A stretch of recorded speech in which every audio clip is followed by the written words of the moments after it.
getting ahead of time.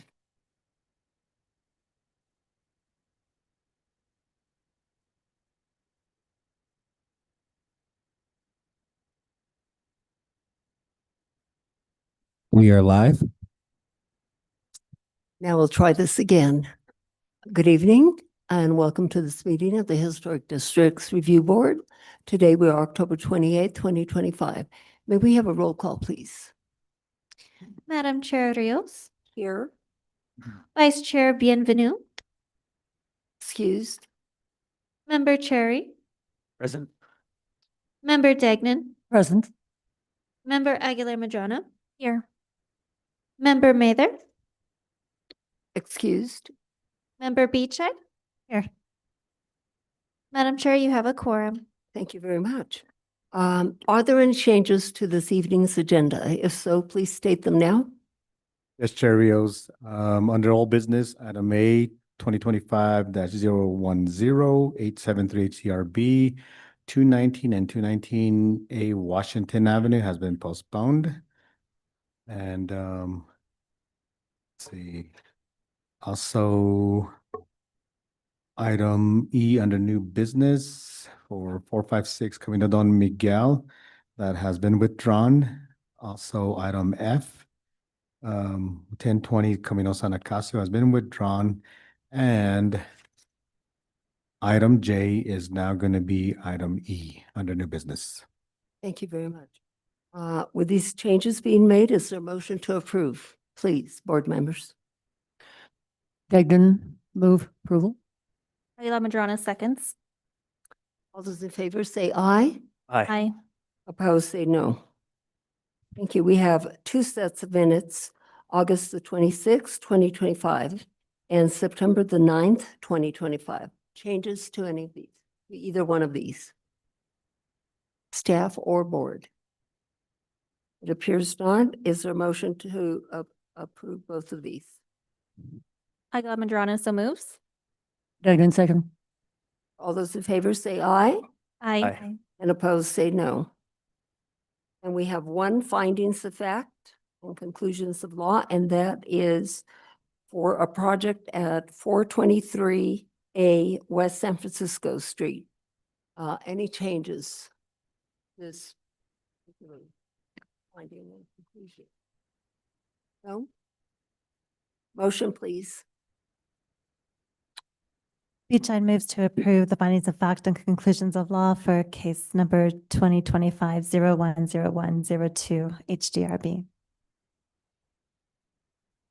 Aguilar Madrano seconds. All those in favor say aye, Aye. and Aye. opposed say no. Matters from the public. Is there anyone in this room that wishes to speak on matters related to H Board? Hi, Gayla. Good evening. I'm Gayla Bechtel. I'm an architect in Santa Fe, and I'm here to report that since February 11th, this board has not had an architect on its board, on the H board since February 11th.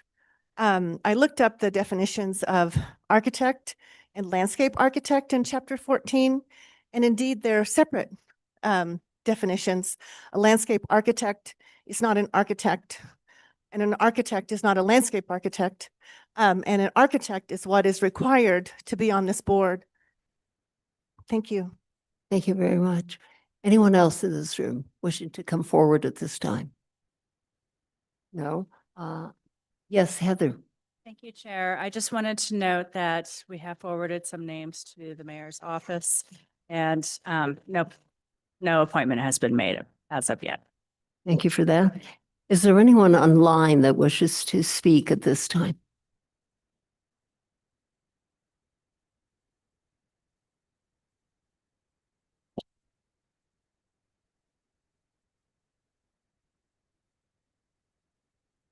Chair, no hands are raised. Thank you very much. Staff communications will be presenting.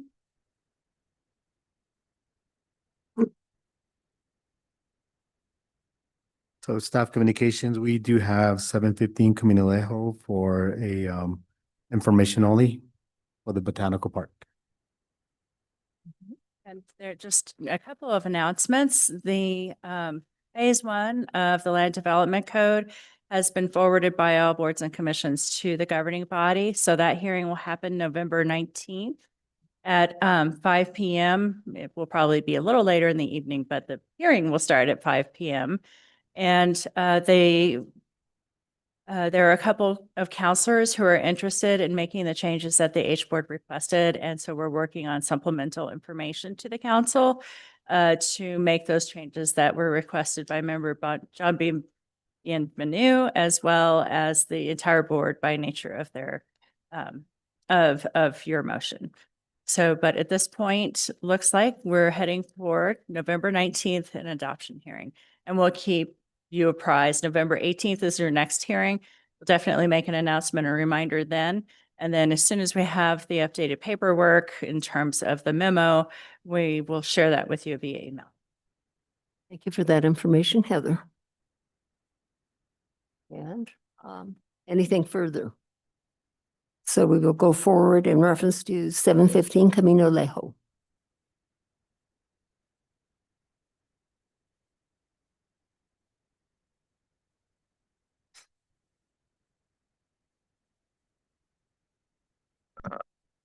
Swear me.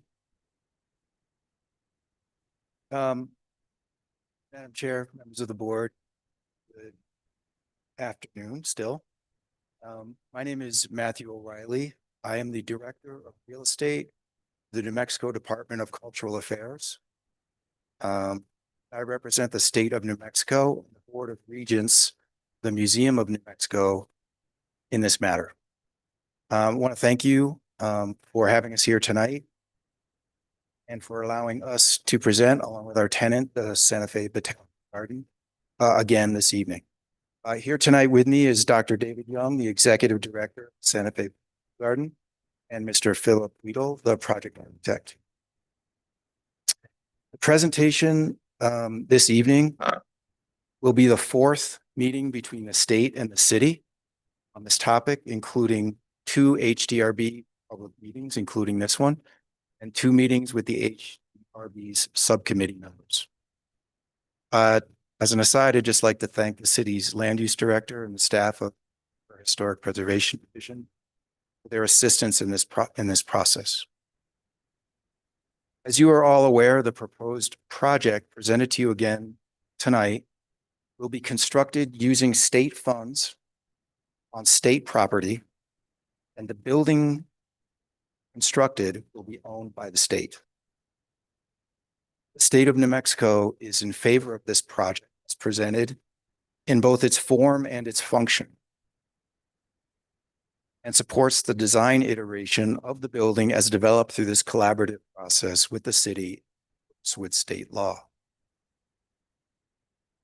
I would also like to note that the project design that you will be seeing tonight is supported by the board of the Historic Santa Fe Foundation, and also has been found by the New Mexico Historic Preservation Division to have no effect on historic properties and to have no effect to the Camino Lejo viewshed.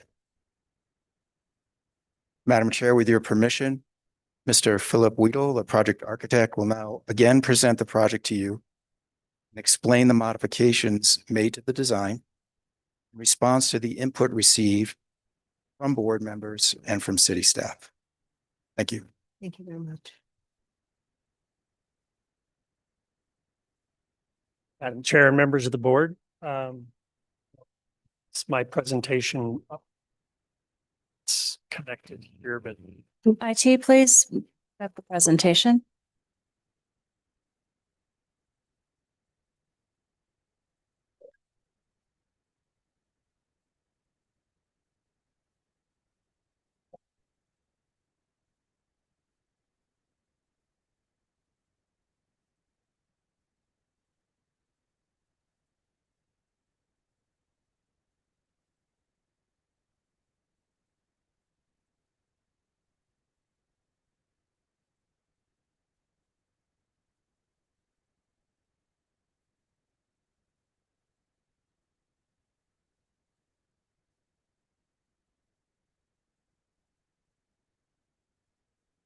It's the presentation screens then.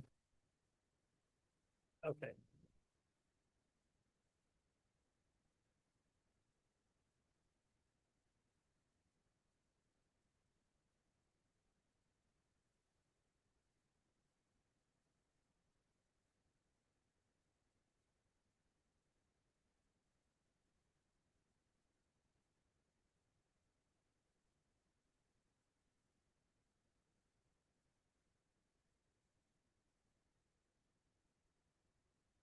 Madam Chair and members of the board, my name is Philip Weddle with Weddle Gilmore Architects, and I'm here on behalf of the Santa Fe Botanical Garden and Department of Cultural Affairs to present the Children's Discovery Garden and the Gateway Pavilion that's proposed for the land on the southern edge of the Santa Fe Botanical Garden.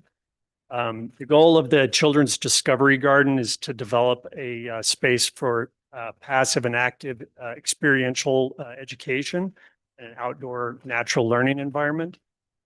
Kenneth Francis from Surrounding Studio is the landscape architect leading efforts on that portion of the project. And then our team is working in collaboration with them in the development of the Gateway Pavilion, which is a shaded portal at the entry into the Children's Discovery Garden that provides support facilities.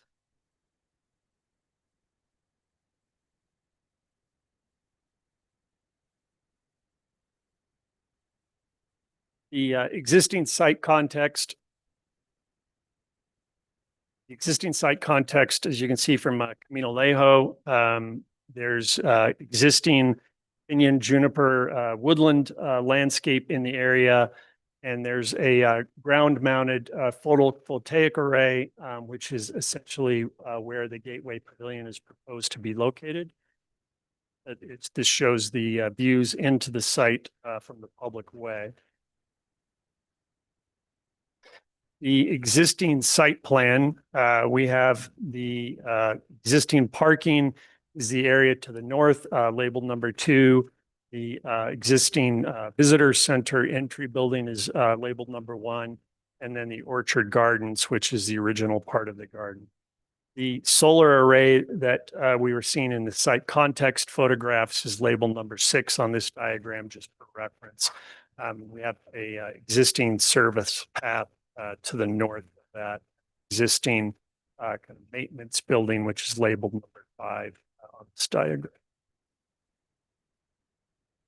The proposed design for the Gateway Pavilion is essentially to locate a small gateway into the Children's Discovery Garden immediately to the south of that existing service path.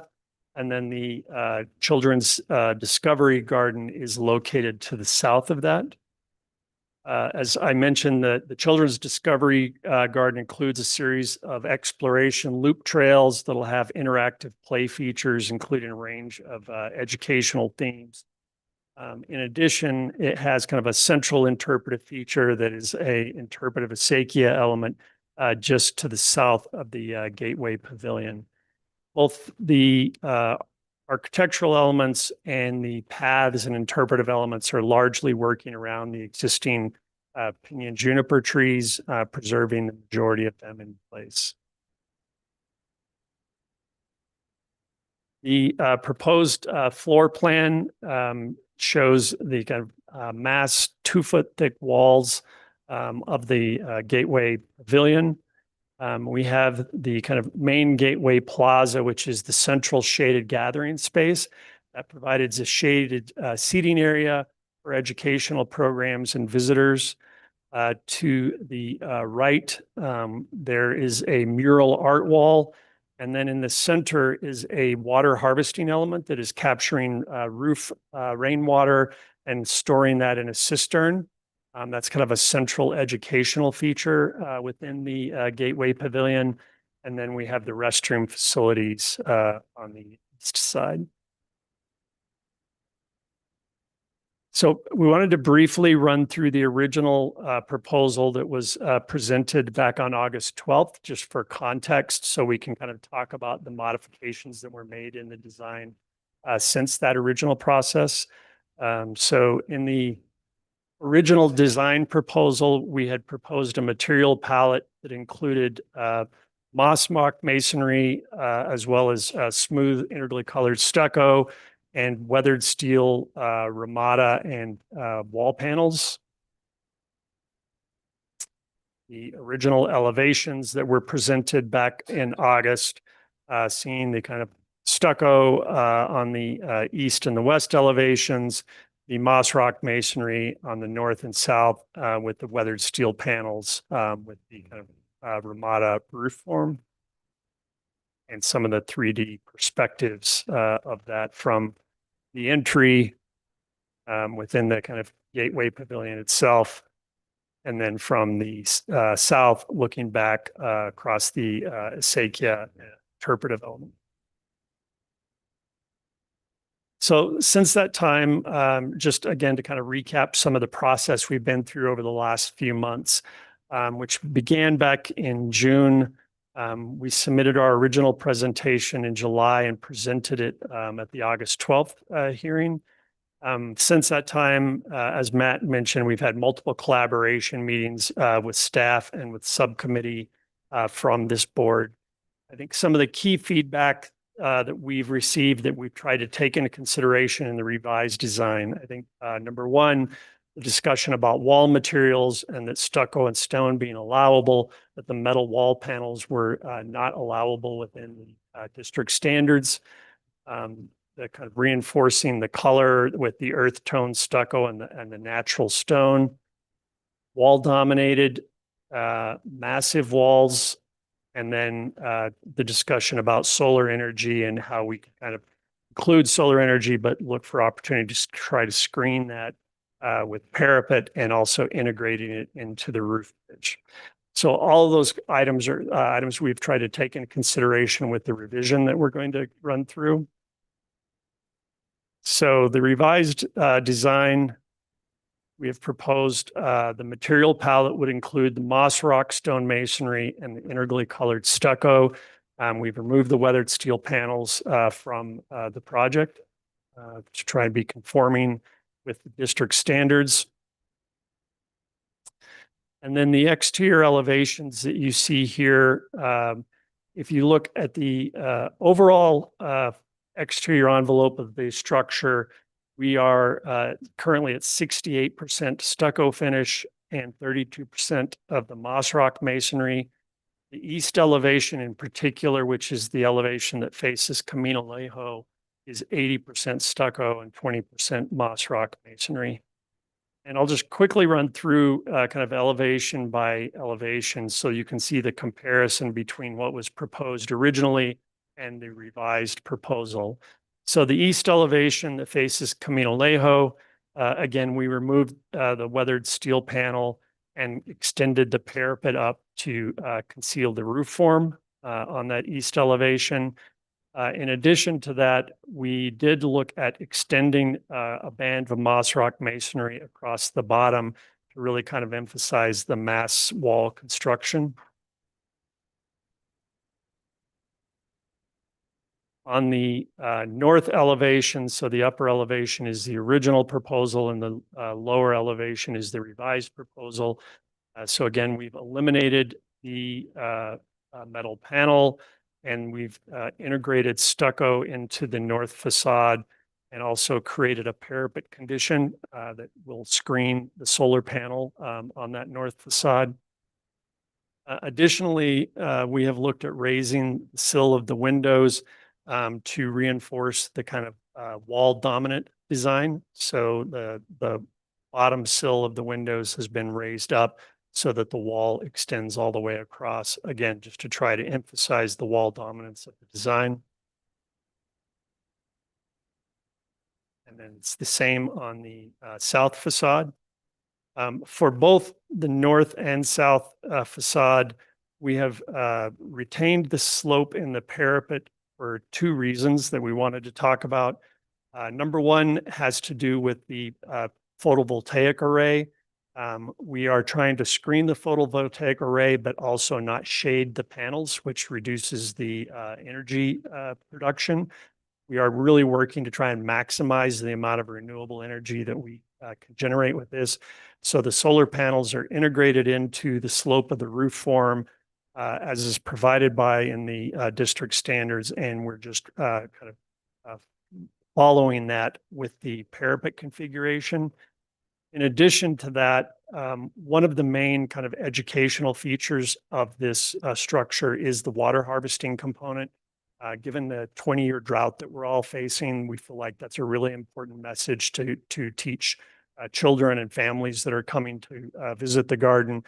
And the water harvesting feature in the center is really the central educational element within this Gateway Pavilion. So the form of the parapet is also kind of reinforcing that idea about water harvesting and the importance of water harvesting in our environment. And then lastly, the west elevation, again, removing the metal panels and then extending the stucco across that facade. So just quickly, a few perspective views. This is, again, the existing view from Camino Lejo looking into the site. We just wanted to demonstrate what the view is from the public way into the property. This is the updated rendering of that view into the site from Camino Lejo. This is with just the existing trees, and then actually this is with the proposed vegetation as is proposed on our landscape plans. And then the revised view as you're approaching from the north at the entry into Children's Discovery Garden. And as you're entering into that kind of shaded portal area, again, the mural art wall on the west side, the rainwater harvesting catchment there in the center, restrooms are to the left. You can see the Sakia element beyond. Then a view from the south looking back to the north, the interactive Sakia interpretive feature and the Gateway Center. So I know this is a very small project. We're less than 600 square feet of enclosed space. Our roof area is 2,100 square feet. We're smaller than most of the single family residences that surround this property. But it has very big aspirations in terms of what we're trying to teach in terms of sustainability message, and what we're trying to teach to children and community. We think it's an important project for the garden, even though it's quite modest in scale, and appreciate your support and the staff support to get to this point. So that, any questions that the board may have. Thank you very much for your presentation. We appreciate it and appreciate all the what is being presented on that we can actually see, and the fact that you presented what the public can see from a public way. Is it your view that this project is compatible with the surrounding buildings that are there at the museum area? We believe that it is compatible with the surrounding areas. Certainly everything within the garden, the moss rock masonry is very prominent throughout the botanical garden and is also included on Museum Hill. See that plaza and multiple museums have included rock masonry within the construction. The stucco obviously is compatible with that. So we do believe that it is compatible with the context of what we see, not only within the botanical garden, but within the greater Museum Hill context, if you look at surrounding museums. The closest museum for us is the Folkart Museum, which is immediately adjacent across the street. And certainly feel that this is compatible with that. So it's quite small in scale compared to the surrounding museums. And would you characterize this building as being a bit contemporary in that what the parapet itself looks like? I think it's certainly trying to be sympathetic to the requirements of the historic district. So I'm not sure if I would necessarily characterize it that way. I mean, we really worked hard in our discussions with subcommittee board and also with staff to make sure that we're understanding the requirements of the district standards. And I think what we're presenting certainly falls within those standards. And I do appreciate the water harvesting issue. Thank you. That you are incorporating into this. It's an important thing for all of us is to, for water harvesting. And also the solar panels that you are using. But let's hear from board members and see what they have to say. I know this is a work in progress, and these are simply comments, board members, that we will be making to help the applicant go forward with the project. So I will ask for those comments at this time.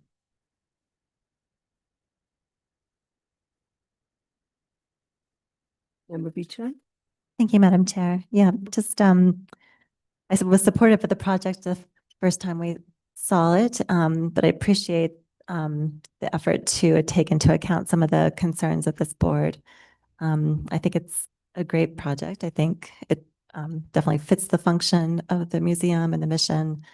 And I do think like in its immediate surroundings with the Fulgart Museum across the street has a lot of moss rock, some very tall vertical walls. I think that, you know, that does fit the streetscape, and I appreciate that the view from Camino Alejo is quite minimal, just a stucco wall. I don't think it would call any extra attention to the design, which viewed from the north and south is quite different than what we're used to seeing. But I don't think you'll see that unless you're inside the park, and it seems to fit as a like as you described, a gateway and a real kind of structure you would see in many parks. So thank you. Thank you for your comments, Member Beechey. Any other comments? Member Degnan? Thank you, Chair. Mr. Riedel? Good evening. Could you elaborate just a little bit on the height of the structure? This is a very tall restroom. The highest point walls are 16 feet above finished floor. So I think not that tall, particularly in comparison to the surrounding structures. I think we're looking at it in the context more of the structures within the garden itself. There are a number of Armada structures that certainly within that scale are larger, and just trying to make it in that overall context appropriately. So it's 16 feet tall on the east side, and I think 15'8" if I'm not mistaken on the west side. Thank you. Any other board members? Yes, Member Scott. Thanks, Madam Chair. Thanks for your presentation. It seems like you've really addressed the previous concerns. I like the concept. I think it has a good scale for what it is. I think I like the angled buttresses that you added to appears to be the east elevation. That's Is that correct. It gives it more of a grounded feel, kind of makes it feel lower, even though it's higher.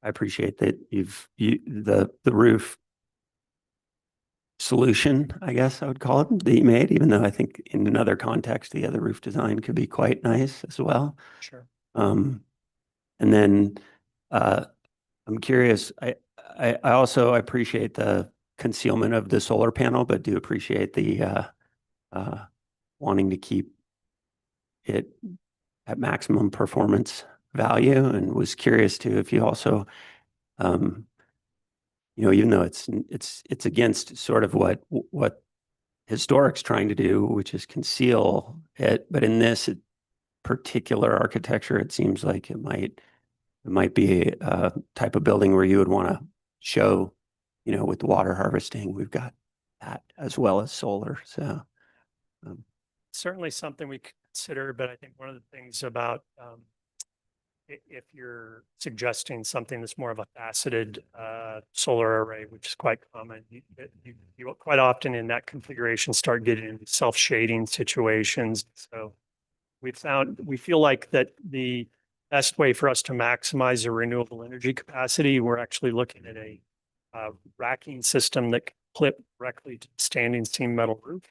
That allows us to keep it plain with the roof form, and it also allows us to kind of maximize the square footage of the photovoltaic array itself. So we feel like ultimately that's our best strategy. Okay. Yeah, to me, it looks really nice for what it is. I think the scale of the space, I mean, with the story poles there, it looks, they look quite tall as sort of framing or poles often do. But once you put a roof on something, I know it can also ground it more and feel more. So my feeling is that would happen once the was completed. I also think there's a good sense of space in this area that's going to be a meeting area. If it were much lower in there, it would start to feel awkward as a presentation area. So I think it's a good design. Thank you, Member Cherry. Member Aguilar-Padrón. Thank you, Madam Chair, and thank you for walking us through those changes. This case to me feels like one of those funny ones where I can see what you guys were trying to do and respond to the comments with the steel and changing it to stucco. But for me personally, I don't think that it's landed as a better solution. Personally, I'd almost prefer the steel. I think the butterfly roof and stucco is it's a little odd. And then especially since you still have the big steel beams with the corrugated paneling roof underneath and then with the stucco on top. Yeah, I think I would have almost preferred an exception with this steel roof. And then like Member Cherry said, I think, it could be an opportunity to explain these solar arrays as part of the interpretation of the site.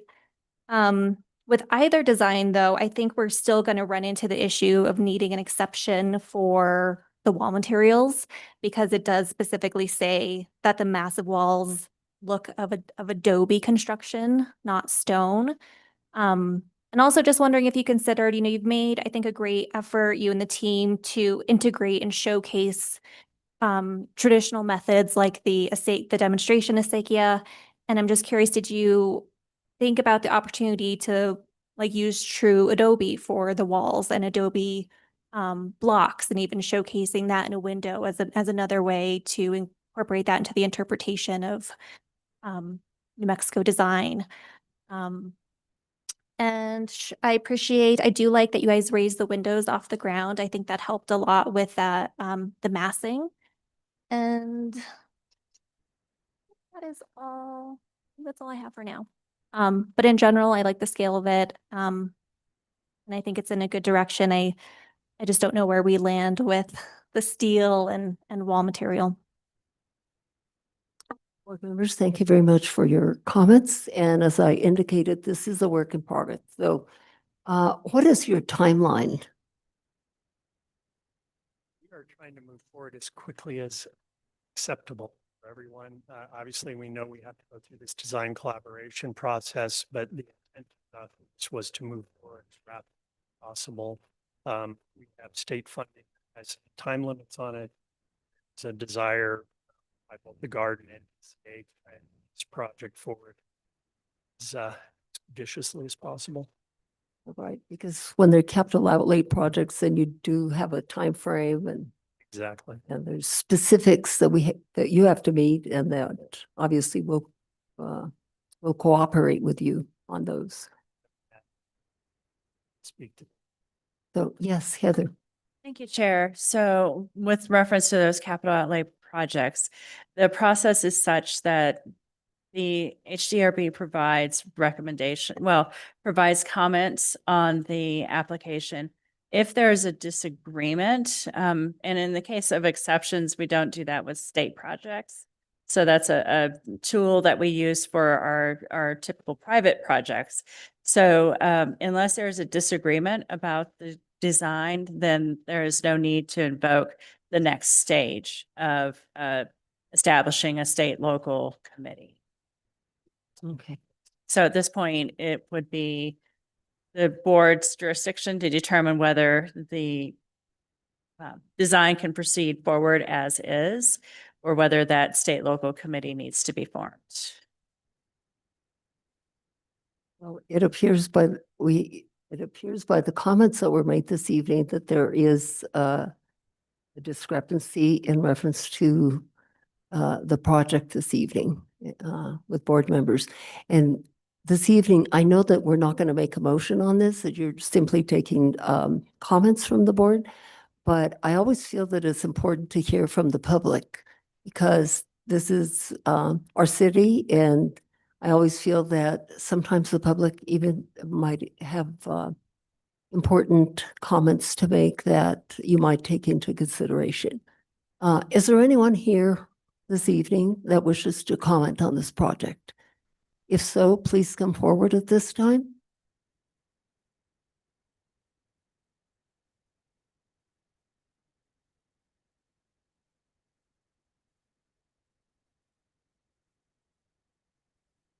Jennifer Berkeley, and I live in Santa Fe, and I also work up on Museum Hill. And I wanted to comment that this is the first time I've actually seen this drawing and plan, and I actually really like it. I hear what you're saying. It might not fit exactly in the historic design parameters exactly, but it's refreshing, I think, and it fits really nicely in the Botanic Garden area. And as they mentioned, as relates to the folk art museum, I don't really see a whole lot of visual discrepancy there. So I just wanted to speak in support of it. Thank you very much.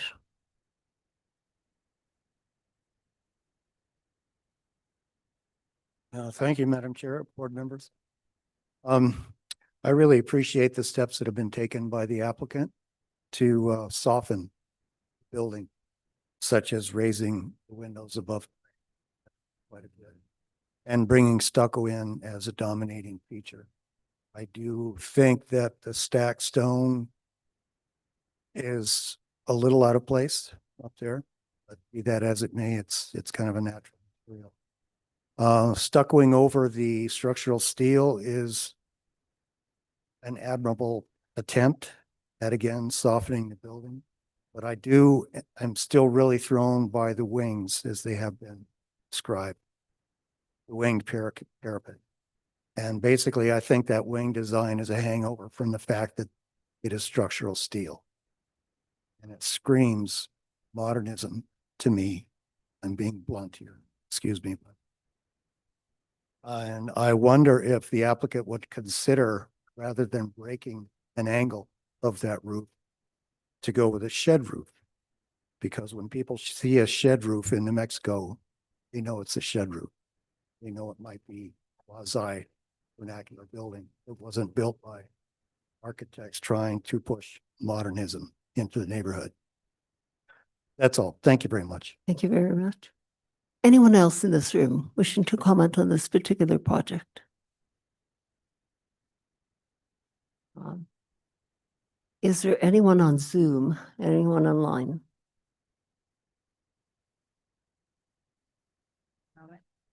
Windows open.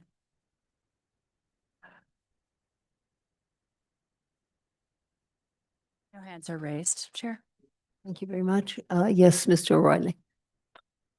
Madam Chair, members of the board, thank you for your comments tonight. With regard to the process moving forward, the state and our tenant, the Botanical Garden, tonight is really looking for clear direction. Will we be asked to continue to make these sort of presentations, sort of staff presentation level presentations? Can the Historic Design Review Board say that they're okay with what they've seen tonight and allow us to move forward?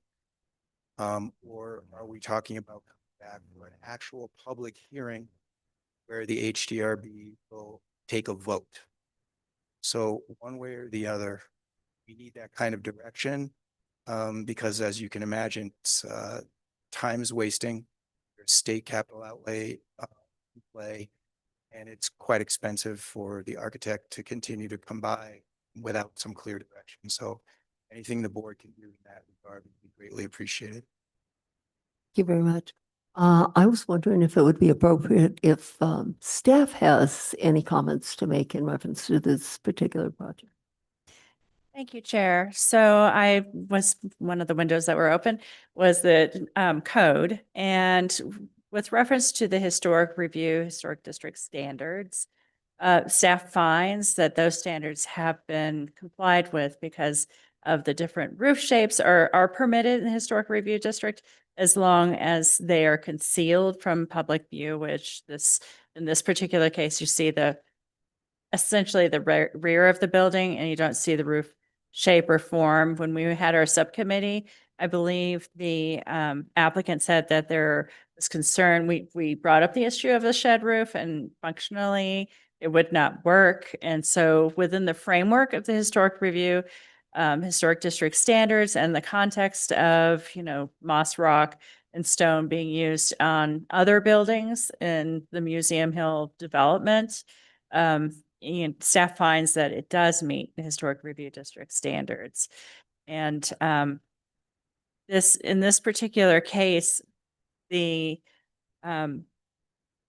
may be helpful to have some form of vote by the Historic Districts Review Board, because before we would proceed to a state local board, it would probably have to be majority motion that would determine that the board would do that. So, and I've heard comments on both sides. And so maybe just for clear direction, it may be appropriate to determine how the board would act. Would you want me to, would you want the board to address the motion? To do it in the form of a motion? That seems to be the clearest way to move forward to me. I think Mr. Rubenstein has something to say. Attorney Rubenstein? Madam Chair, I think that the problem we have with that is it's just on the agenda as a staff communication. It's not on the agenda as a project.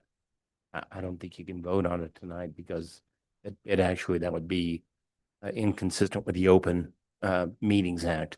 It'd have to be on the agenda for an approval. But because of the state local standards, what I was trying to get at is clear direction for the state. And so maybe the vote is not the tool with which we do this, but I could take if that's inappropriate, I could take a poll. And I think all members of this board expressed their comments. And as I understood it, there are 3 members of the board that approved of the way the project is moving and the direction that it's moving, and 1 member that had questions about the project, and that's Member Aguilar Medrano. Felt that it should move in a different direction. Am I stating that correct, Member Degnan? That you are in agreement with? I'm fine. I think it's admirable that that these applicants have gone to the lengths that they have. I was just wishing that the bathroom wasn't that big. That's all. I wouldn't vote against it. It just seemed very, very tall, and it's on a high point and it's quite visible from the road, but so what? I think you've done some good work, and if there's something we can do tonight to help move it along, I'm all for that. So I think that you are getting a clear picture of what the majority of this board has stated this evening. Right?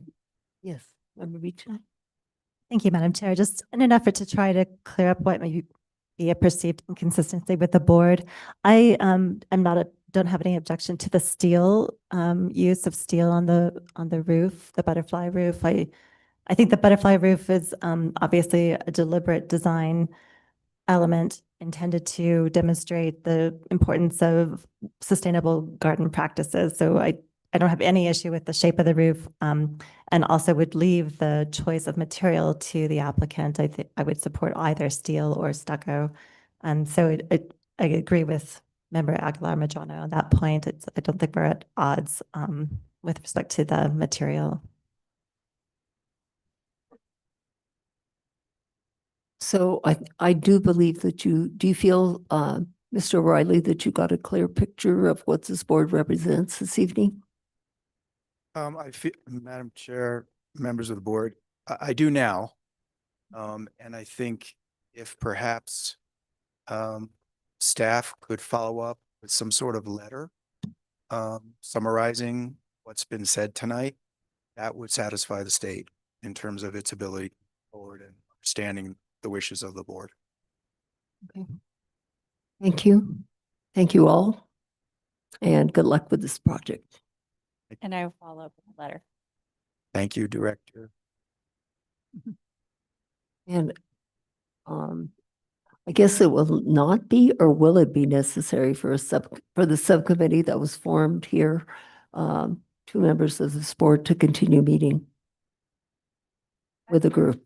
I believe I've heard clear direction from the board this evening. Mm-hmm. I'm not sure that it is necessary to have any more meetings.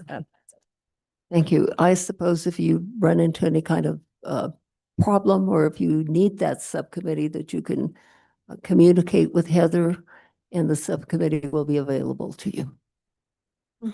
Thank you all. Thank you all for this evening. We will move on to old business.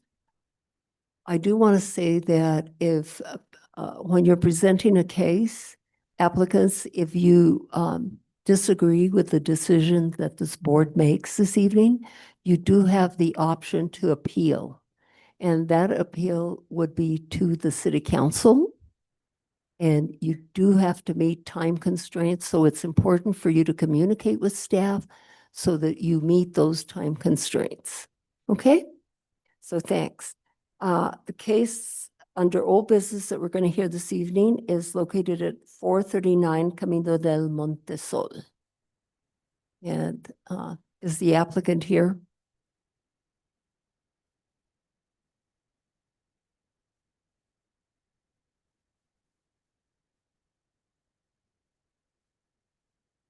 Gary, is the applicant here? Okay.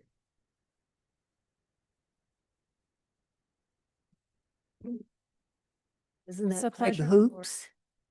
And I don't see him. If it's the pleasure of board, we can table it to the end of the meeting. Mhm. See if Mr. Oops will show up. Is there a motion on the board, somebody to make a motion so that this case is tabled until, how about until the applicant appears? Leila Madrano so moves. Gagnon second. All those in favor, say aye. Aye. Opposed, say no. Thank you. We'll move on to the first case under new business, and that's located at 1323 Paseo de Peralta. And is that applicant here? Yes, she is. Lanny, it is your case. Just 1 second, it's coming up. Mhm.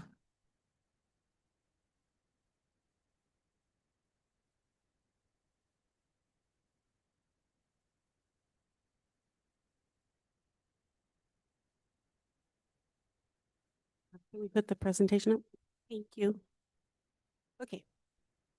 This is case 2025-01-1226 HDRB for 1323 Paseo de Peralta for primary facade designation. The streetscape for the property is defined as extending from the southern entrance of the New Mexico State Capitol building parking going west to Galisteo Street. The curve in the road truncates the streetscape. The property is located on the edge of the Don Gaspar Historic District, so that the majority of the structures to the north of the property are in the downtown and east side historic district. The streetscape consists of a combination of residential and commercial properties. The commercial properties are located to the north and east of the subject property, while the residences are to the west and south. The street is lined with sidewalks on both sides of the street. The streetscape consists of a single yard wall with metal elements to the east, while to the west, there is a combination of low stone walls, wood, and chain link fences. Parcel sizes in the streetscape vary greatly, with the building set back from the street. There are visible parking areas for commercial properties and parking in a driveway at the front or side of the residences. On the south side of the street in the Don Gaspar Area Historic District, there are lower single-level buildings west of Don Gaspar Avenue, where the buildings are taller with mostly two-story buildings. The downtown and east side historic district on the north side of the road is mostly 2 or 3-story buildings, including the public parking garage for the state buildings, New Mexico State Capitol, and a 2-story Victorian residence with a few lower single-story buildings that serve as law offices in the middle.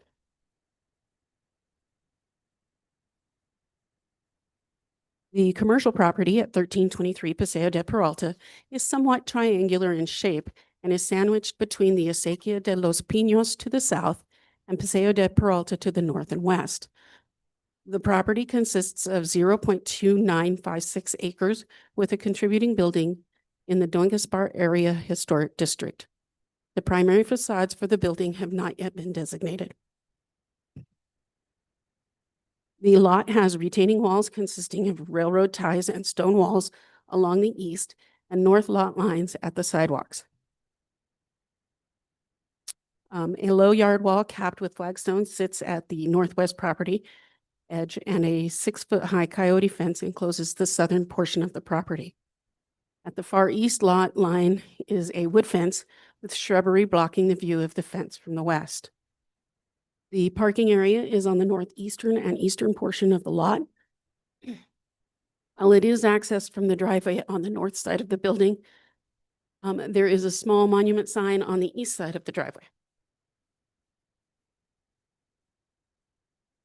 The approximately 3,600 square foot building consists of 2 original 1930s Spanish Pueblo Revival structures that were merged into a single structure with a 1988 1,800 square foot addition. The building is a combination of adobe and wood frame with several pairs of wood French doors, wood casement windows with false muntins, and a north portal constructed of single post and beam construction, exposed lintels and vigas. The addition is located between the original structures and is at a scale that blends in with the original structure and does not overwhelm the historic aspects, retaining the integrity of the original structures. The addition matches the southern building, making it difficult to distinguish between the two without stepping back to see the addition and the single light windows.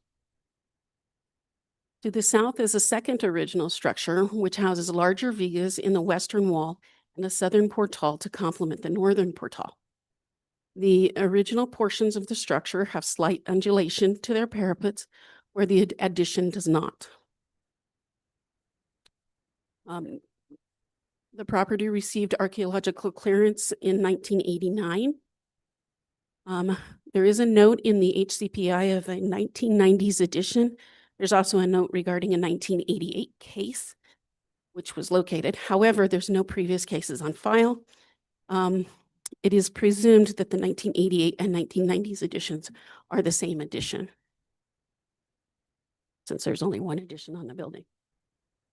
In an approval issued on September 9th, 2009, the building was approved to replace all Viga ends on the south and west elevations. Some of the Viga tails were removed at this time and were not replaced.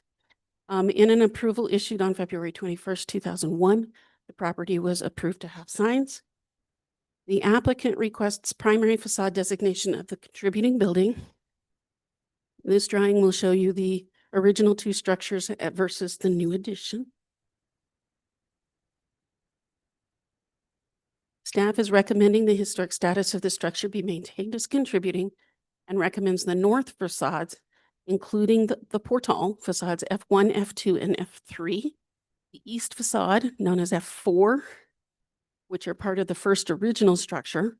The northwest facade F11, excluding the windows, but including the exposed window headers, and the south facade F10, including the portal and excluding the handrail of the southern original building, which are character defining facades for the building as the primary facades per section 14-5.2C, designation of significant contributing or non-contributing status within a historic district. Stand for questions. Thank you, Lanny, for your report. Board members, do you have any questions for Lanny at this time? Member Beechey. Thank you. Lani, is F4, the facade 4, visible from the public right of way? A portion of it is.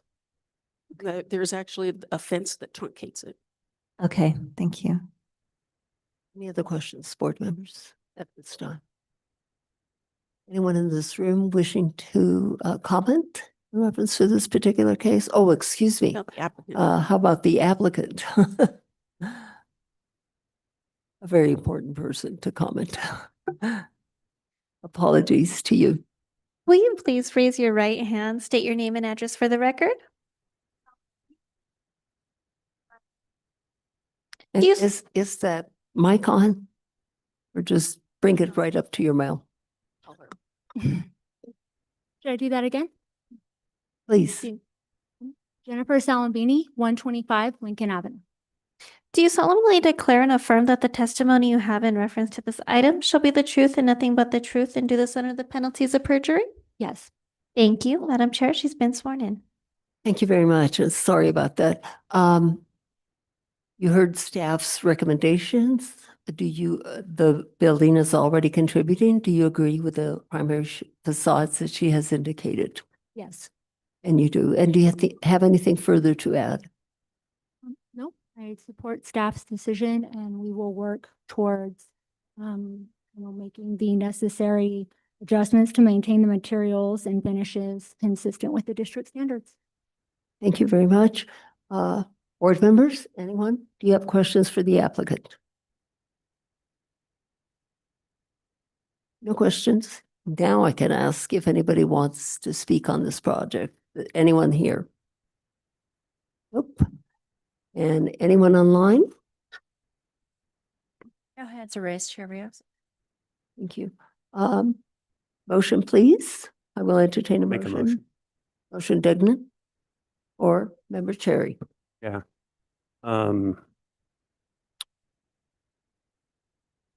So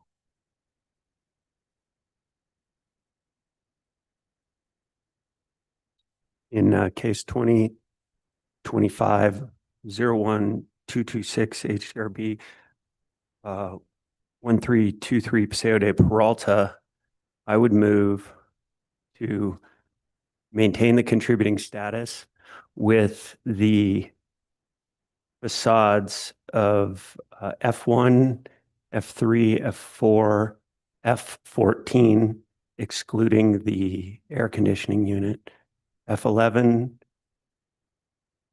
and F10 to be primary. Dagan, second. Thank you. And is that in agreement with staff? Recommendation? It's the only deference from staff is the inclusion of the F14 facade. Okay. So we have a motion and a second. Yes, Lanny. Can you repeat which facades that is? Yeah, sure. F1, F2, F3, F4. Or I left out F2 prior, so thanks. F14, F11, and F10. With the exclusion of the air conditioning unit on facade F14. Okay, so we have a motion and a second. We have a roll call vote, please. Member Cherry? Yes. Member Degnan? Yes. Member Aguilar Madrano? Yes. Member Beechek? No, just because I think we neglected to exclude some elements that are not recommended by staff, like the windows. No. Indicate that again. Are you asked? Well, we were voting. So I voted no. Madam Chair, the motion has passed. okay. Thank you. Okay, next case is located at 925 Canyon Road.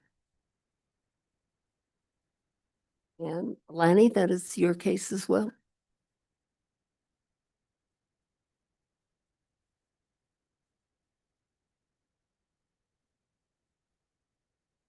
Yes, the applicant is here. And this is also for a status review. As soon as it comes up, sorry.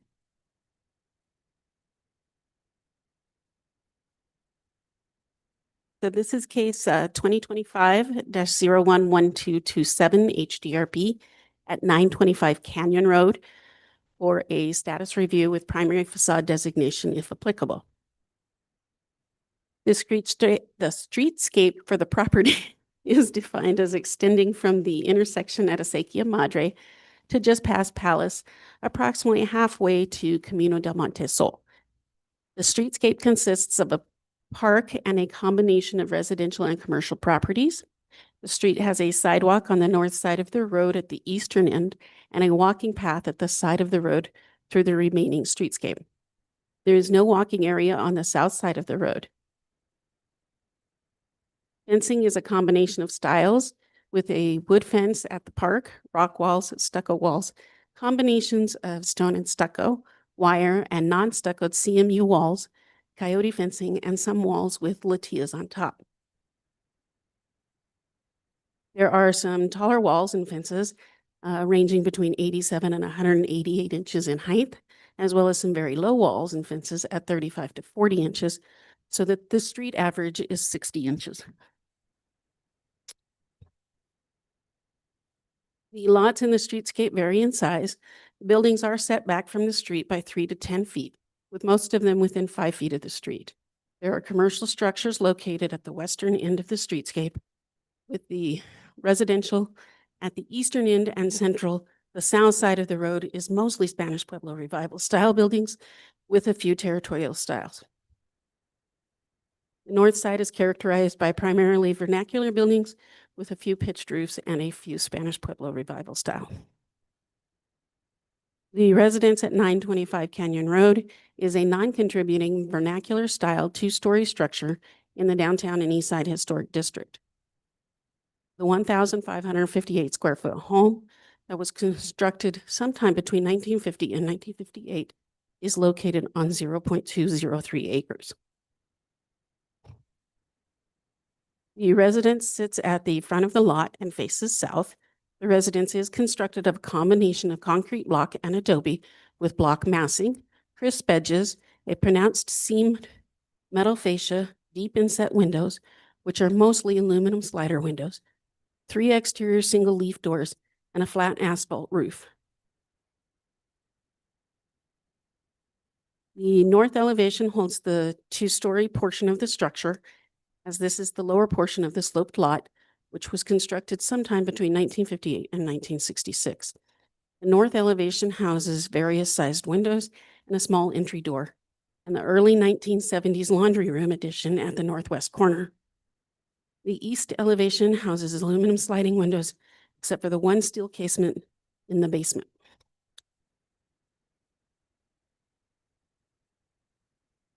The south street-facing elevation consists of the core 1950s construction with a central entry flanked by windows. The 15-panel door is covered by a decorative security grille. The windows are aluminum sliding units conforming to the rest of the residence. A non-historic 1984 plywood porch with a shed roof is located on the south elevation and it wraps around to the west elevation. The west elevation, while part of the 1950s core structure, has been altered with additions and the porch. The chimney that bumps out is part of the original structure. Your early 1970s laundry room addition introduced a new entry into the building and houses a single aluminum sliding window under the portal. The west and south elevations of the residence are obscured by a concrete masonry unit wall at a height that ranges from 5'9" to 6'10". This wall was constructed sometime before 1973, but after 1966. The rear of the lot is mostly dirt and is used for parking. There is a non-historic open shed at the very rear of the lot. The lot was previously farmland where squash and other vegetables were grown. Edward and Mary V. Hill were deeded the land from Edward's father in 1961. Edward's father had been deeded the land in 1957 from Edward's grandmother. And the property was part of the Vigil family going back to Edward's great-grandfather, Simon. It is unknown when Simon Vigil acquired the land because the 1897-98 White's map shows the larger property owned by Francisco Sena. Mary passed away in 2015 and Edward remained in the home until he passed away in 2021. The property was then deeded to their 3 children. According to the 2025 HCPI, the Vigil family history and the property is important, and the residence is more than 50 years old. But the building does not have any historic or distinctive character, nor any historic integrity, because there have been too many additions that underscore the integrity and identity of the building. However, staff disagrees with the HCPI recommendation. All of the additions on the property are historic outside of the portals. The original 1950s adobe section of the building has deep inset fenestrations and is characteristics of the buildings on this streetscape. The additions with 2 stories at the base of the hill are typical of the time these additions were constructed and are characteristics of the streetscape. Staff finds that the structure contributes to this streetscape. The applicant is requesting status review with primary facade designation of the residential structure. And staff is recommending that the historic status of the structure be upgraded to contributing with the south and west facades of the original 1950s building as primary. It's noted as R3 and R4, excluding the non-original windows and non-historic portal for section 14-5.2C, designation of significant contributing or non-contributing status within historic districts. Stand for questions. Lanny? Any questions for Lanny, board members? It appears not. And applicant, will you come forward?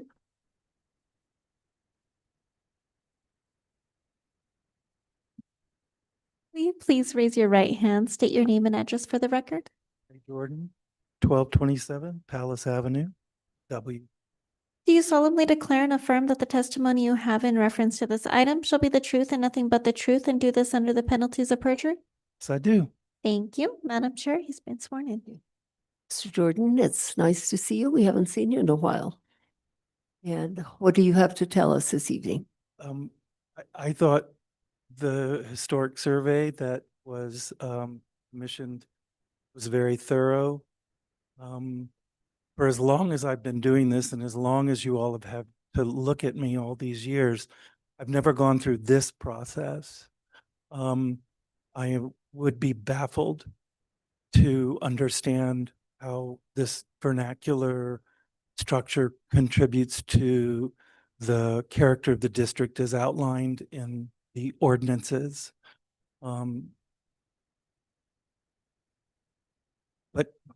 maybe you all can tell me something that the historian doesn't know or that the ordinance doesn't provide. I think the beautiful thing about this house are the adobe walls, the footprint that Mr. Vigil built by hand. I don't know if in your site inspection you had the ability or opportunity to go into the lower level where the adobe and stone is exposed, but it's beautiful. And the original form of the house is within 1 inch a true square, which I find beautiful and simple. But I don't understand the desire to keep an unparapeted structure in that location. And so I can just answer questions for you all of what I know about the house, but it violates the code in the majority of aspects. So I don't understand how that would then be deemed contributing. Thank you, Mr. Jordan. Any questions for the applicant at this time? No questions?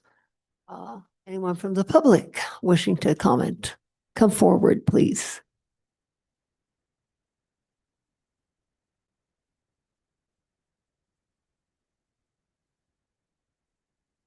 You please raise your right hand, state your name and address for the record. Yes, my name is Tara Woodruff, and my address is 17 Mulatto Drive in Santa Fe. Do you solemnly declare and affirm that the testimony you have in reference to this item shall be the truth and nothing but the truth, and do this under the penalties of perjury? Thank you, Madam Chair. She's been sworn. Good evening. My name is Tara Woodruff. As I stated, I'm a realtor, and I was hired by the V Hill family to sell their home. And I think the kind of I'm here to kind of advocate against it being changed into a contributing status. The feedback that I've gotten over the 2 years that I've had it listed is that it really doesn't look and feel like a home that somebody would buy on Canyon Road. It doesn't have any of those qualities or elements that we would, as a realtor, look for in a contributing home. It doesn't have interior adobe walls. It doesn't, have wooden elements or beautiful courtyards. It is adobe. That's really the only thing that kind of, could kind of is one of the elements I think that that you have on your website as crucial. It has aluminum windows like Trey stated, a protruding porch, and then cinder block addition with the cinder block courtyard. Anyway, that's kind of what I've gotten, from the feedback from people. It has been under contract a couple of times, and those contracts have terminated because of really the scope of work, but also the kind of, holding costs that it, for a buyer to hold, through this process, through the process to get it, permitted and remodeled. Anyway, I really respect what you do as a board. I was born into a historically significant family in Lincoln County. And I know that probably boards all over the state look to you as the board, where we have a lot of inventory of beautiful, beautiful historic homes. I just feel like this is not one of those. The value of the home, where you might think it improves the value, it does not. It probably likely would cut the value in half.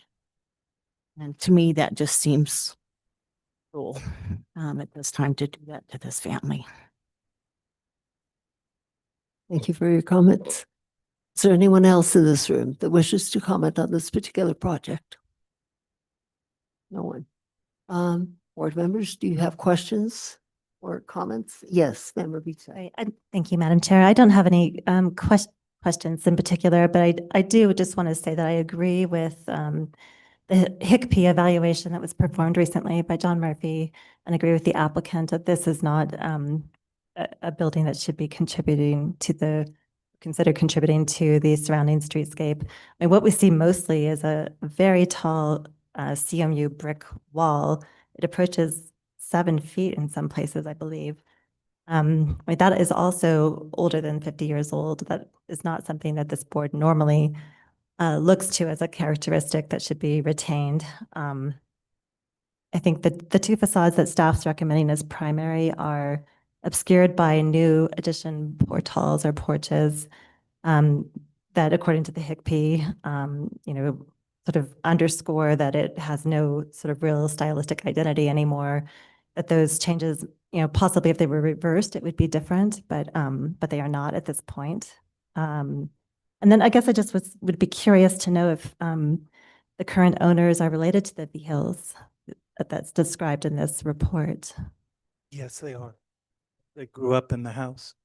So I feel like that carries a lot of weight, especially with a vernacular style house. The family's wishes, the family often knows, and I've found this over and over again in our experience on the board, that the family's sort of understanding of the property and desires going forward really do, that's what made the house what it is today, and I think they're the best judge of what should happen to the house going forward. So I really support the applicant in this case, being the sort of related to those that created and made the house what it is, and going back to our sort of placing some importance on the cultural integrity of our historic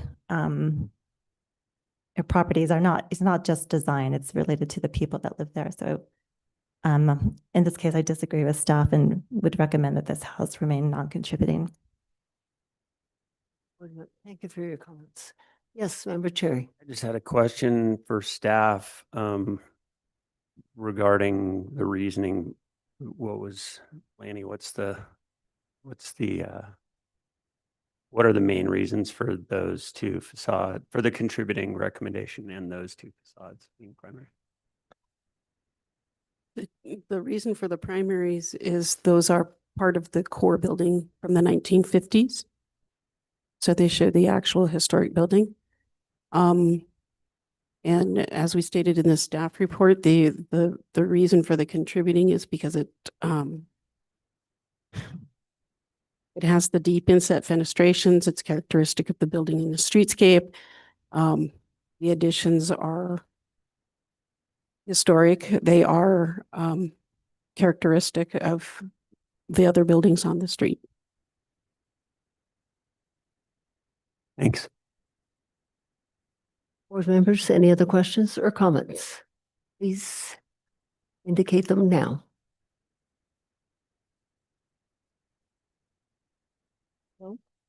I will entertain a motion at this time. Member Beachai. Thank you. In case number 2025-011227 HDRB at 925 Canyon Road, I move to designate the status of this house as non-contributing. Yeah, that's it. Is there a second to that motion? The motion dies for lack of second, and is there a new motion?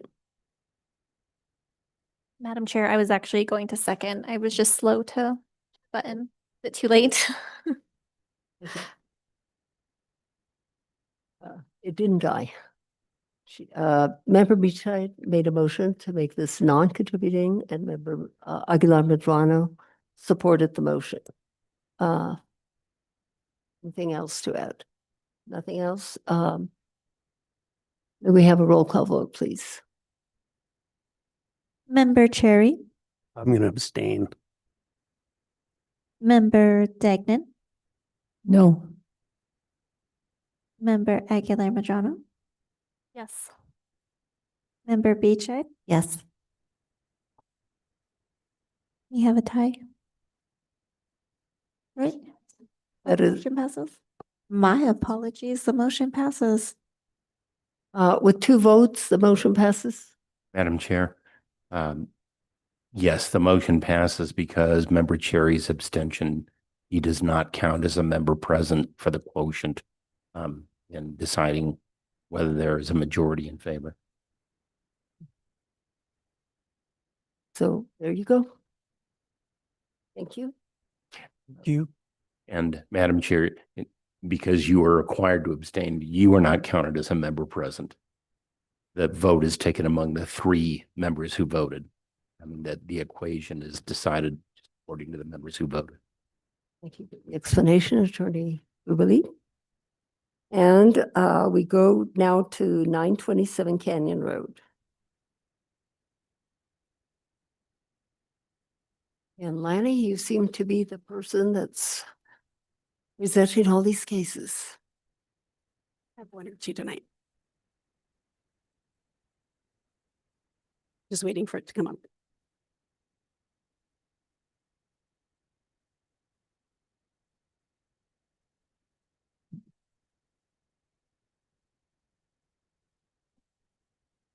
So this is case 2025-011228 HDRB at 927 Canyon Road for carport addition.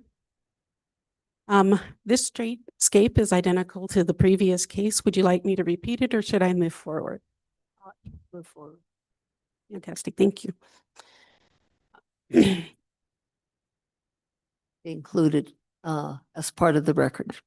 Yes, thank you. Let's see, so the residence at 927 Canyon is a non-contributing vernacular style two-story structure in the downtown and east side historic district. The 2,368 square foot home that was constructed in 1967 is located on 0.18 acres, surrounded by non-historic yard walls that were constructed as part of a 2015 approval. The residence faces south and contains an enclosed portal with large windows and an outdoor roofed room on the southwest corner.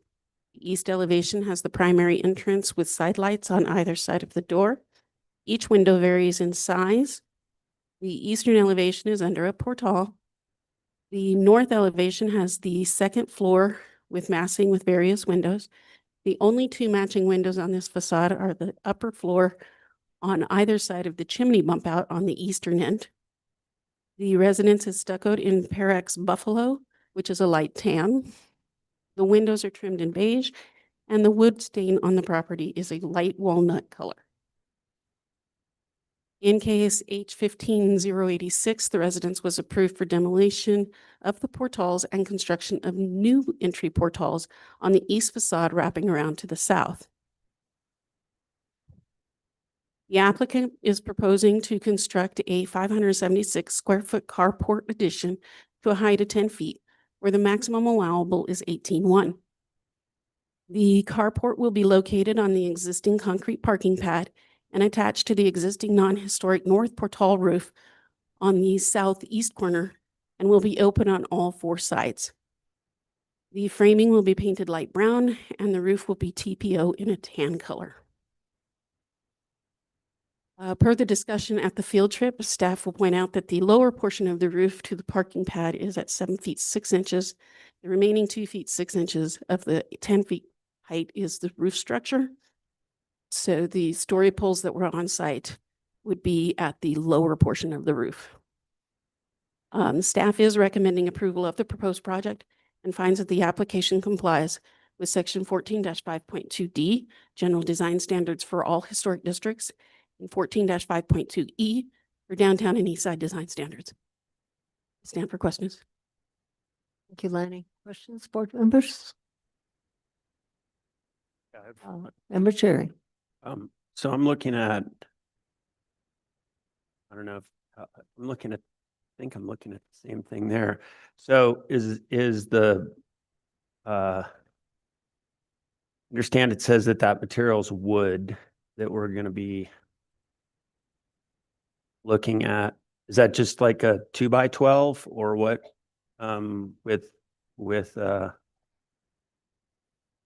With a steel, like a framing hanger attached, face mounted, attached to the outside of it? Yes. Okay.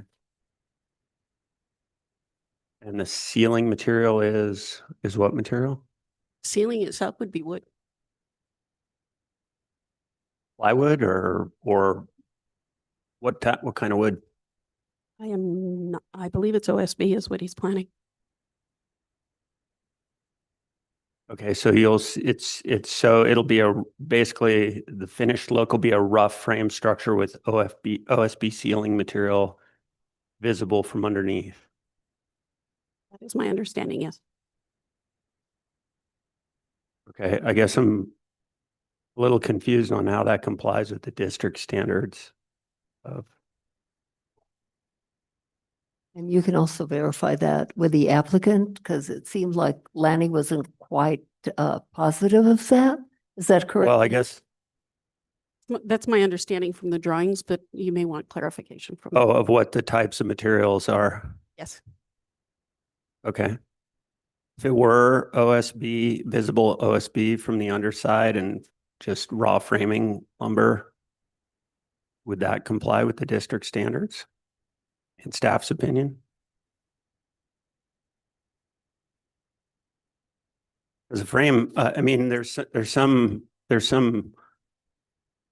more modern contemporary design looks that embrace an open frame with dimensional lumber, but I've just never seen that proposed before as in compliance with the district standards. So Gary? Cherry, I remember Cherry, that will not comply with the historic district as well. It would have to be just 2x6 or whatever. That'll be in compliance, but not the OSB. but the 2x framing member would be in compliance. Correct. Yes. Since it's a carport. Okay. And then what's the finish? It's Gonna be stained. okay. And sorry, can you remind me the color? It's a walnut to match the rest of the property. Gotcha. Thank you. Any other questions for Lanny at this time? Member Bichette? Thank you. Lanny, can you tell us what the height is of the existing house where the carport will attach? Matt, the 10 feet is at the lowest point of the portals. And then the house is about a foot or so taller than that. Okay. And then in the photograph, I don't see, where's the brown stain? Because it looks like the house, the trim is painted white. Is it just the portal posts that are being matched? Right. So the window frames are all white, and that front is all white, but the posts and stuff for the portala are all in the brown. Okay. Thank you. Heather? Thank you, Chair Rios. I'd like to expand on Gary's discussion of the design standards. So with reference to the definition of building, it is a structure or parts of structure covered and connected by a permanent roof and intended for shelter, housing, or enclosure. So carport is slightly different in that it doesn't fall under, it's a structure, but not a building. So that's one of those really gray areas of the code. Oftentimes, though, we do get carports that are more ornamented and speak to either recent or old Santa Fe style in the downtown side historic district. All right. Applicant, will you come forward, please? Is the applicant here? Uh-oh. Are we online by chance? So Lanny, the applicant is not here? Actually, I have a hand raised online. Just a moment. All right, Mr. Welch, you may unmute. Hello? And please be sworn first. Thank you. Is that the applicant? Yes. Yes. Hi, sir. Will you please state your name and address for the record? Chris Welch, 732 Toretta Drive. Do you solemnly declare and affirm that the testimony you have in reference to this item shall be the truth and nothing but the truth, and do this under the penalties of perjury?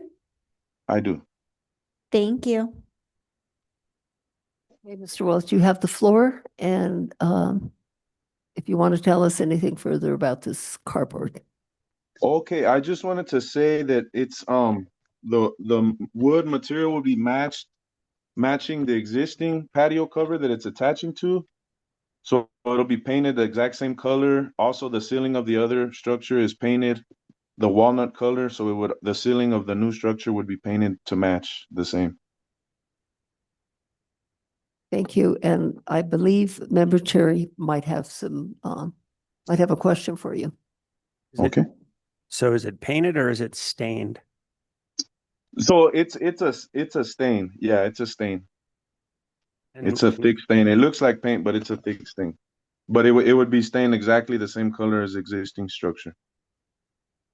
Where on the existing structure is the stain? It's really difficult to tell from the photographs.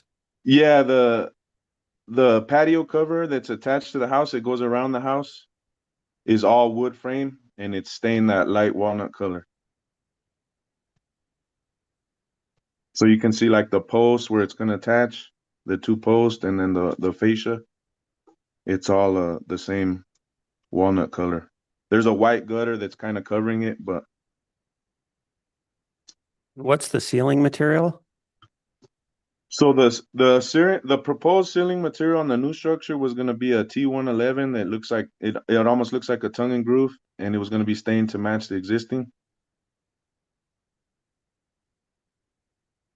Okay. Yeah, it's like a plywood siding product. Anything further? Yes, but if I mean if you only wanted if you wanted it without the ceiling and stained, then we could also do that if that's what you prefer. Did you have anything further?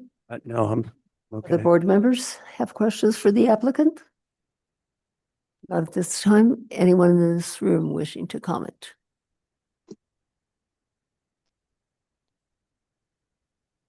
Mr. John Eddy is coming forward.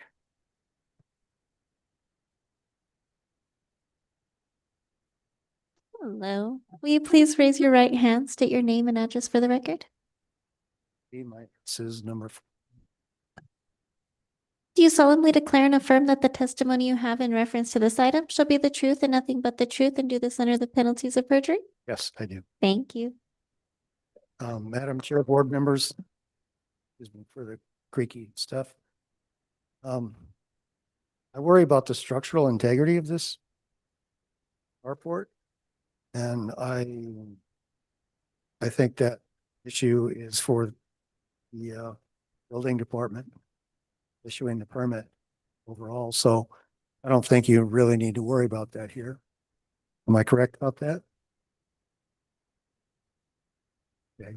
They definitely have to go through building permit. Yeah. From a design point of view, I think this structure really lacks any character whatsoever for the east side that makes it compatible with the east side. There's no massing in the structure. It looks like it's 4x4 posts, construction posts, and I really worry about the spanning involved between posts on that. But again, it's not yours. But again, the lack of any kind of characteristic elements to the structure really make it incompatible, I believe, with the streetscape.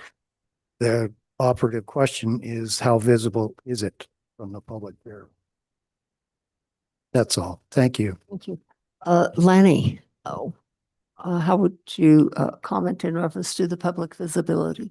It is very publicly visible. It is right. It on is the very street. publicly visible. How much of it are we going to see? The entire building. The entire building. Thank you.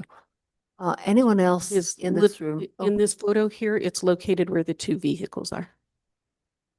Okay. Just a minute, Member Cherry. Anyone else in this room wanting to comment? And anyone online? Yes. Rios, no one other than the applicant. And did you have something further? Member Cherry? Yeah, I wanted to, I'm just looking at the model, again, the 3D model. The one I'm looking at is page 446. Yeah, that's the one. So I guess I wanted to make a couple of comments, some regarding what Mr. Eddy had to say.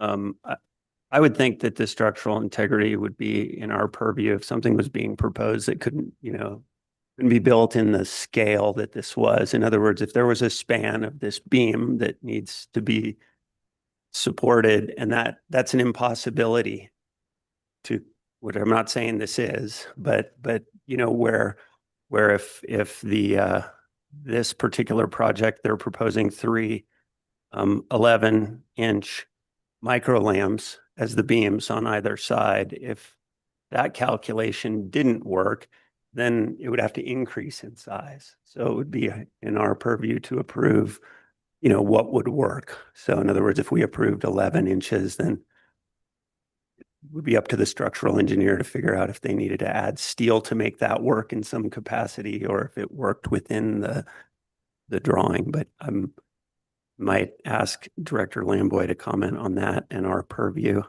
But that would kind of be my interpretation of a structural situation, that we could approve something that can't be built in a sense, because can't make the roof line that thin. I'm not saying that that's the case with this, but I would say if we approved this, then it would have to stick to this dimensionality and the look on the outside. And if there was a structural steel solution that this didn't accommodate, it would have to be concealed. That would be my interpretation. Member Cherry, are you indicating that this, for lack of a better word, that this is very flimsy? No, I'm not at all. I don't, needs to be specified or engineered. And the way the city does that is you either need an engineering stamp or you need to supply a span chart. So again, a little out of our purview, but how what I'm getting at is, I would, in response to Mr. Eddy's comment, I would think, you know, if we were to approve this, that we would be approving its scale and size in dimensionality, not how it's structurally built. Aside from the fact that the way it's drawn, the LVLs or the micro lamps, which are the structural members, are visible. So those are essentially plywood beams that are drawn here as visible. They have a waxy yellow coating on the outside, which doesn't take stain. So I would question how well this structure would take a stain. The other thing I would comment on is, to give the board context, as the construction person on this board, is T111 siding is the same siding that's on the 2-story building on Old Santa Fe Avenue across from Connie's, which is the plywood siding with the grooves in it. So I think everybody's probably familiar with that structure. So that's T111 siding, correct? That's T111 siding. It's a plywood material that's sort of made to look like wood siding. So that's what's being proposed for the underside, which is from the photo of where the cars are, it's directly on the street. So I'm just trying to provide some context into exactly what we're seeing here regarding what I'm interpreting through these three-dimensional drawings. Is a framing structure, a framing material structure with visible metal framing tie components and a plywood ceiling material underneath, which would be visible, and a micro-lam beam, which is a laminated, essentially a very thick plywood beam that would also be visible, that is being, my understanding, is stained in a walnut brown color. Thank you for those comments. Anyone else? Let's hear from Heather. Thank you, Chair Rios. I mean, that's exactly the reason we have a contractor on the board. So what I would suggest that the applicant do is meet with our building division. Certainly, we require a preliminary zoning review, but we don't require preliminary building review.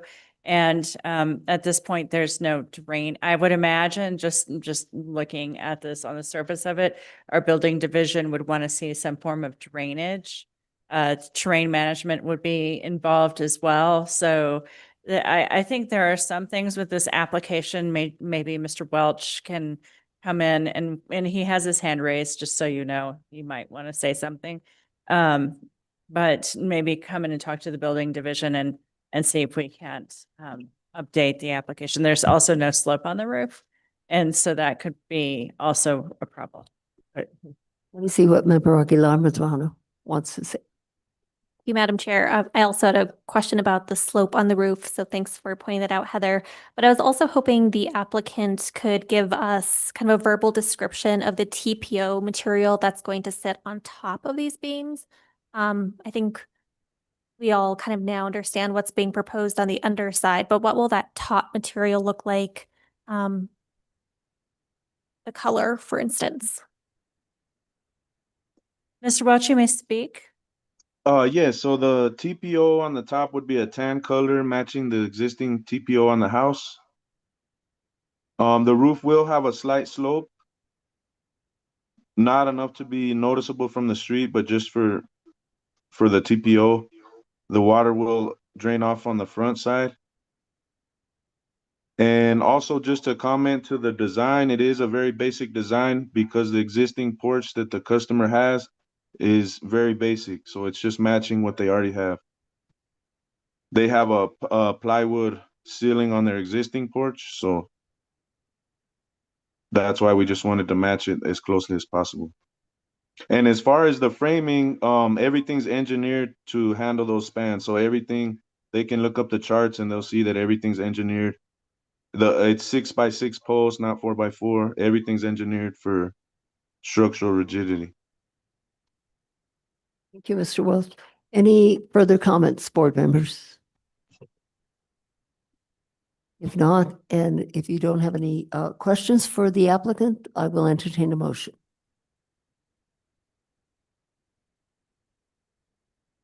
Member Beachside. Thank you, Madam Chair. Just so I understand what staff is suggesting that that Mr. Welch needs to meet with staff to determine additional steps. I'm thinking I'm going to move to postpone for a redesign, and could that be incorporated into the motion? Yes, Chair Rios, Member Bescheid. Yes, that is correct. Thank you. In case number 2025-011-228 HDRB at 927 Canyon Road, I move to postpone this case for redesign, indicating that the applicant should contact staff to discuss preliminary design building elements and consider the visible nature of this carport from Canyon Road for both pedestrians and vehicular traffic. The underside of the portal or the carport will be very visible, as will the side construction. It will almost dominate this property. I think that some attention to some details that would contribute a little character to the streetscape rather than the more simplistic approach that's been taken here so far. Is there a second to this motion? Degnan, second. Roll call vote, please. Member Cherry, Yes. Member Degnan, Yes. Member Aguilar Madrano, Yes. Member Beachay. Yes. The motion has passed, Chair. Thank you very much, and thank you, Mr. Welch. Thank you. We will move on to the next case, which is located at 815 Dunlap. Is that applicant here? And the applicant is here. Lanny.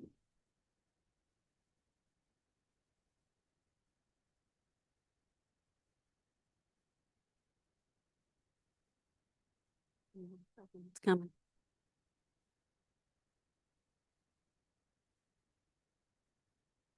Okay, this is case 2025-011229 HDRB at 815 Dunlap Street for a remodel. The streetscape for the property is defined as extending from the intersection of Irvine Street to the edge of the historic district, approximately 100 feet on the west side of South St. Francis Drive. The road has a sidewalk on the south and an unpaved walking space on the north. The street is lined with medium to high yard walls and fences. Yard walls are stuccoed to match the residence with which they belong. The fences are a combination of coyote, plank, and chain link. The heights of the yard walls and fences range from 40 to 72 inches, with the street average about 60 inches. The properties are mostly residential with only 2 commercial structures at the corner of South St. Francis Drive.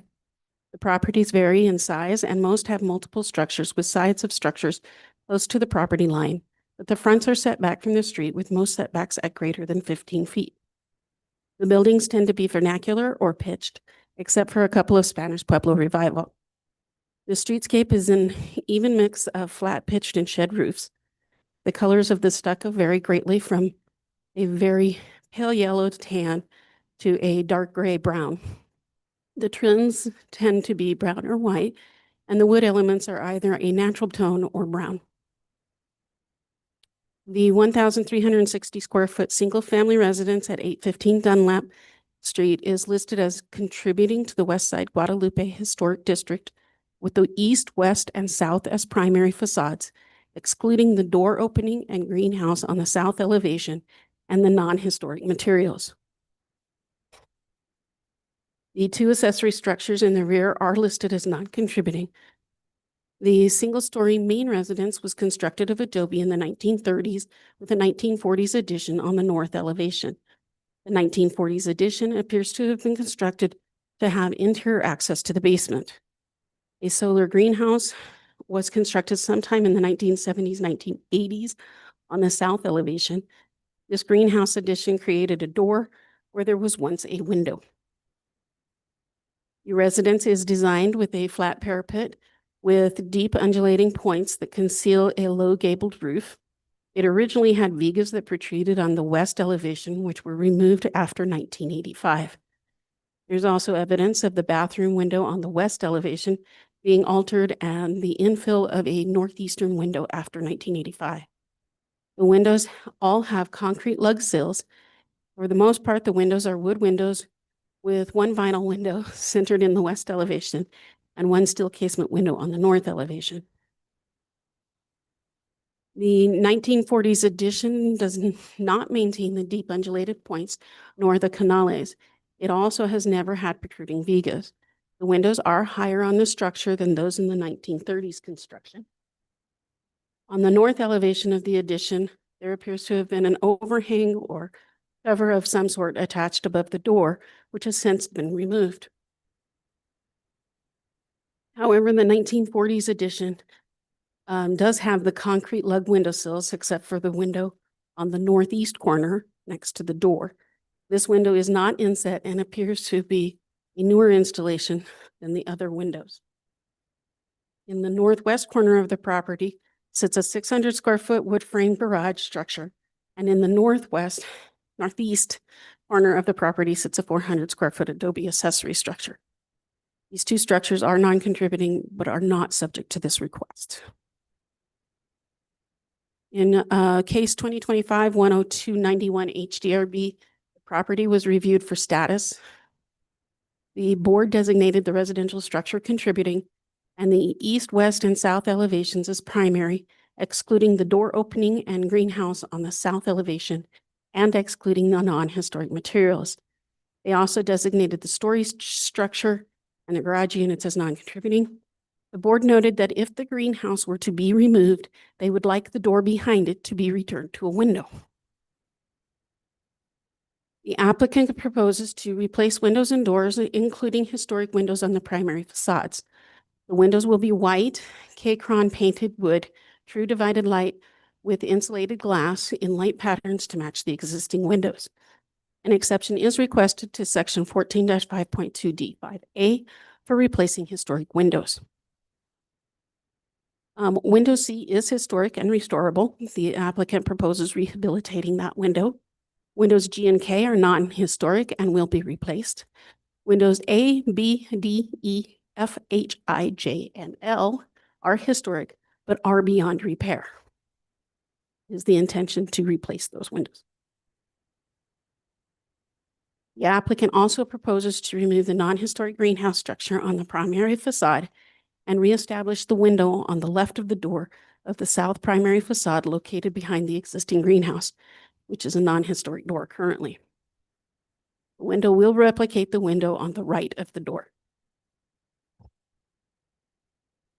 They further intend to stucco the residence using cementitious buckskin, install ground-mounted HVAC on the north, and install a 48-inch high coyote fence on the north of the residence to screen that HVAC. The south elevation is planned to be reverted to the window and door combination that was most likely present historically. The vinyl window will be changed to match the other windows with divided lights. The fencing and HVAC system are on this northern elevation. The staff finds that the exception criteria have been met and recommends approval of the exception to section 14-5.2 D5A for replacing historic windows on primary facades and recommends approval of the other elements of the application as they comply with 14-5.2 D general design standards for all historic districts and 14-5.2 I for Westside Guadalupe Historic District design standards. Thank you, Lanny. Questions for Lanny, board members? Not at this time. Chris, you want to get sworn in? Hello, will you please raise your right hand, state your name and address for the record? For purpose 518 Old Santa Fe Trail. Do you solemnly declare and affirm that the testimony you have in reference to this item shall be the truth and nothing but the truth and do this under the penalties of perjury? Thank you. Madam Chair, he's been sworn in. Chris, what do you have to tell us that Lanny didn't? I think Ryan's report was pretty complete, Madam Chair. So, yeah, but our original intention was to try and fix some of these windows, but window surveyor said these were there. That's why we. So, questions, board members? There are no questions. I'm glad that you're removing the greenhouse. A little. Anyone in this room wishing to comment on this case? No. Anyone online? No, Chair, yes. No one online? No questions for the applicant? A motion is in order. I'll make a motion. You have a question? No, I said I'll make a motion. Okay. That's, Go ahead, or Member Aguilar Medrano, either one of you. so in case 2025, 0112298 HDRB 815 Dunlap Street, I would move to approve as submitted. Each I will second, noting that all exception criteria have been met. Thank you for pointing that out. And may we have a roll call vote, please? Member Beechey, Yes. Member Aguilar Medrano, Yes. Member Degnan, Yes. Member Cherry. Yes. The motion has passed, Chair. Thank you, Chris. Next case is located at 412 Camino de Montesol.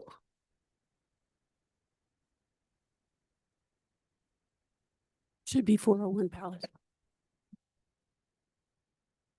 Pardon? I believe that should be 401 East Palace. It's item J on the agenda that was moved to item E. Correct, yeah.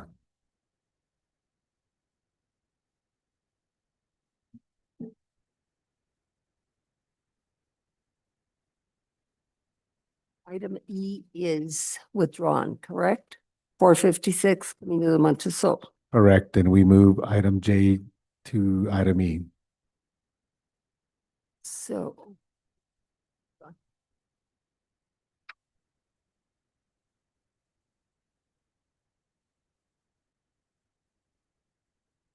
Okay. You are presenting, Amanda? Yes, Madam Chair. Thank you, Madam Chair Rios and members of the board. This is for 2025-011-353 HDRB located at 401 East Palace Avenue at the Downtown and Eastside Historic District. This building is contributing, and it is a main structure and the garage. So I'm going to go down a list of items that they are proposing to do for the main structure. So it would be to remove the existing coping on the parapets and replace with new brick coping. An exception to remove historic material not in kind and replacing it not in kind is requested. Restucco the entire structure in sandalwood color. An exception for removing historic material and placing it not in kind is requested for that as well. And to remove and replace the existing front door, which you can see on screen now, which is on the south facade. The south and the west facades are primary on the main structure. And there is also a chimney removal on the structure that is located kind of mid-building. And they also want to re-roof the structure, remove 2 of the existing windows on the north facade and infill the opening, which is non-primary, and to restore all the remaining existing windows and paint to match the existing green. And also on the west facade, which is primary, they want to push back a door so it is, or push forward a door so they can do an interior wall. So it won't actually be an accessible door, but more of a just to keep the facade.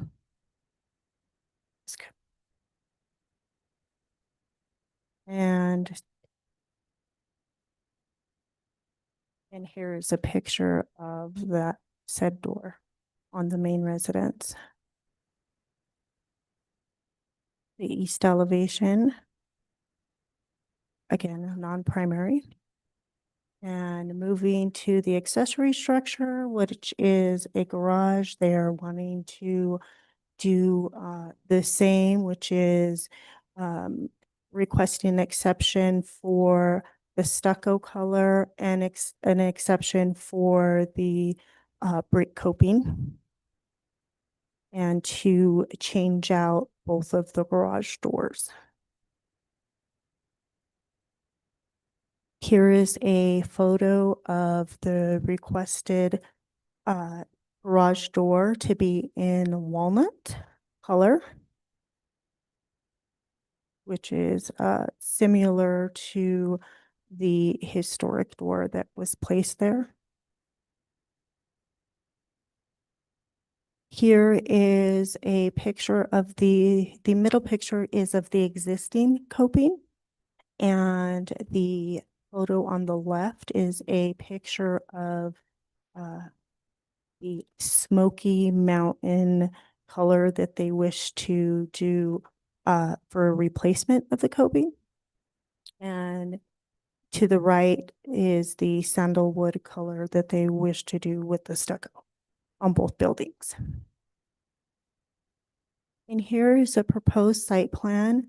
As you can see, they're proposing a 3-foot wall, 3-foot 6-inch tall oval and mortar wall between the 2 buildings. And that is set back enough to where there's no site visibility, where no staff does not have a problem with that wall. And there is the gate for the wall. It is iron gate. And staff stands for questions.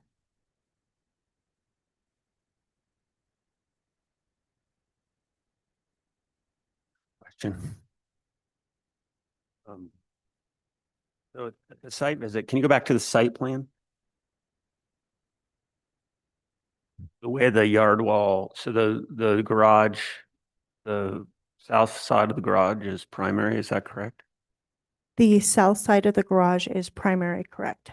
So the way it was described at the site visit was that that yard wall didn't intersect that south facade, that it went beyond it and intersected the wall, the east facade. It's depicted differently there. It's depicted as it intersects the south facade of the garage. Can you clarify which one it is? Yes, Member Cherry and members of the board, the drawing has been updated and it does come from the, I guess it would be the east side of the garage. The wall is going to come out of the east, so So can we see the updated drawing? let me see if I have that. One moment.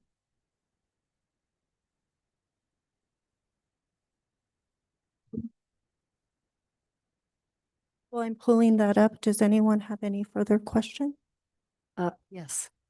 Give us the date of construction again, please. Of the original building? Madam? For both the building and the garage.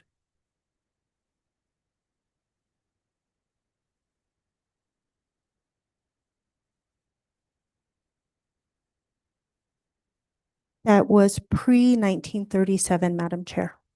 Pre-1937? Yes. And these two buildings always been, to your knowledge and to the research, white Yes, Madam with Chair. red brick coping? Yes, Madam Chair. Okay. Members of the board. Thank you.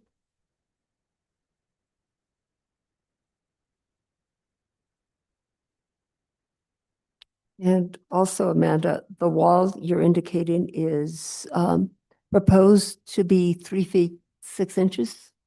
Yes, Madam Chair. So the gate would be how high? The proposed metal gate?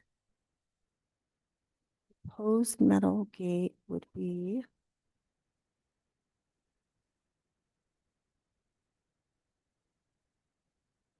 What I'm seeing here is 18 by 18.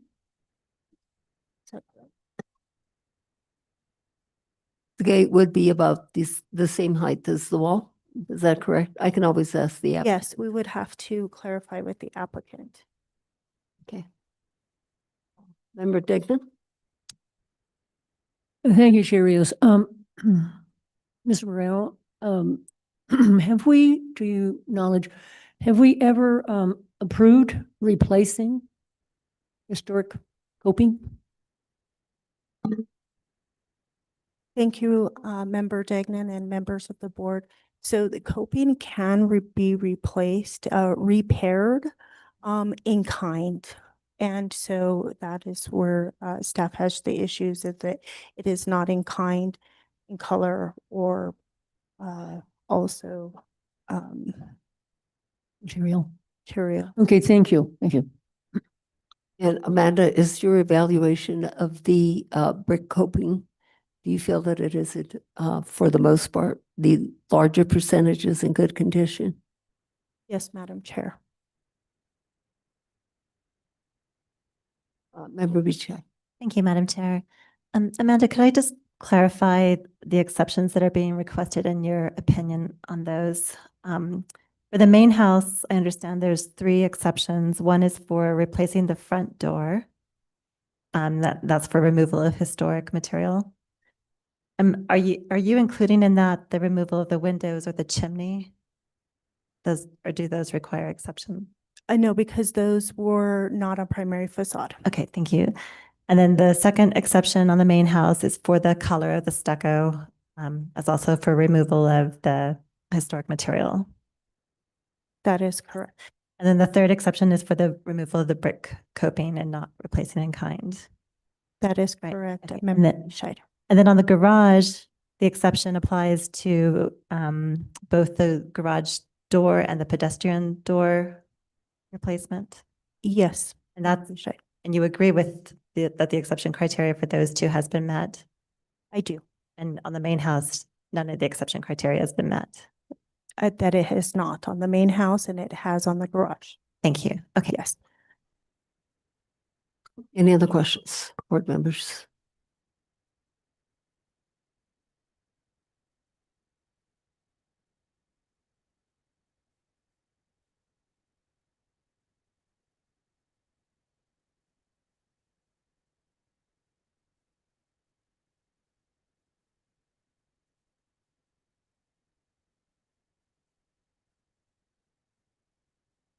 Amanda? Yes. On the garage door, you're indicating what the applicant is proposing is okay, even though it is not being replaced in kind in terms of the color.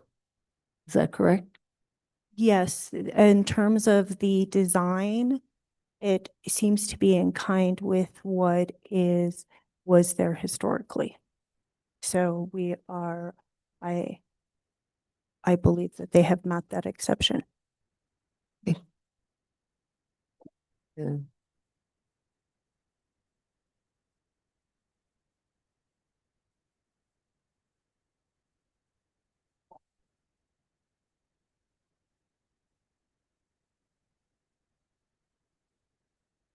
Any other questions in the meantime?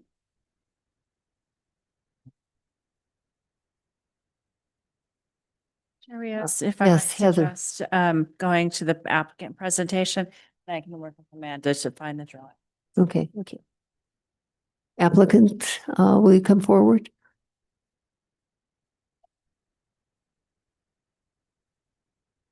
Or applicants?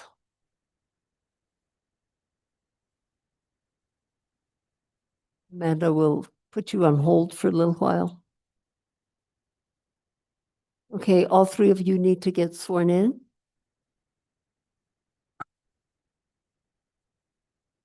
Okay, can I get all of you to raise your right hand, take your turns stating your name and address and record in the microphone, please?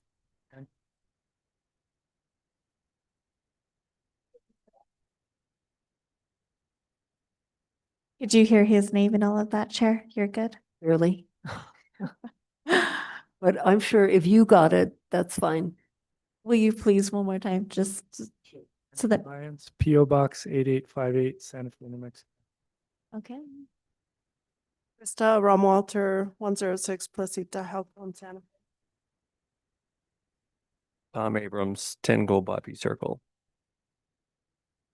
Do you solemnly declare and affirm that the testimony you have in reference to this item shall be the truth and nothing but the truth, and do this under the penalties of perjury?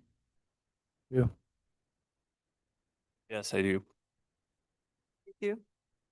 Thank you, Chair. They've all been sworn in. Thank you very much. Mr. Lyons, talk to us about this project. Okay, I think a couple of things were missed. There's actually four exceptions we're requesting for the garage, 2 doors, and also the parapet, coping, and the whites. Speak right into that mic so Yeah. audience members and especially board members can hear you. Okay, so there are 4 exceptions we're requesting for the garage. Replacing the 2 doors, and similar to the main structure, replacing the brick coping and restuccoing in a different color.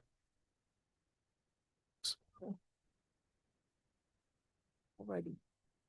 What else do you have to tell us? Or did you feel that Amanda's report was thorough enough? We would like to replace the metal storm sashes, non-historic storm sashes, with new wood storm sashes that'll be painted to match the existing green. All the windows will be restored except for the 2 that we're removing on the north facade of the main structure, the residence. The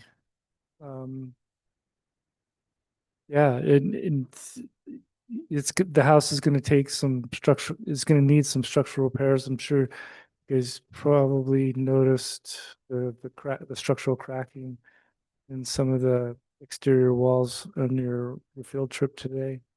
So that is going to be addressed. That's a focus of the project, as well as to stabilize it.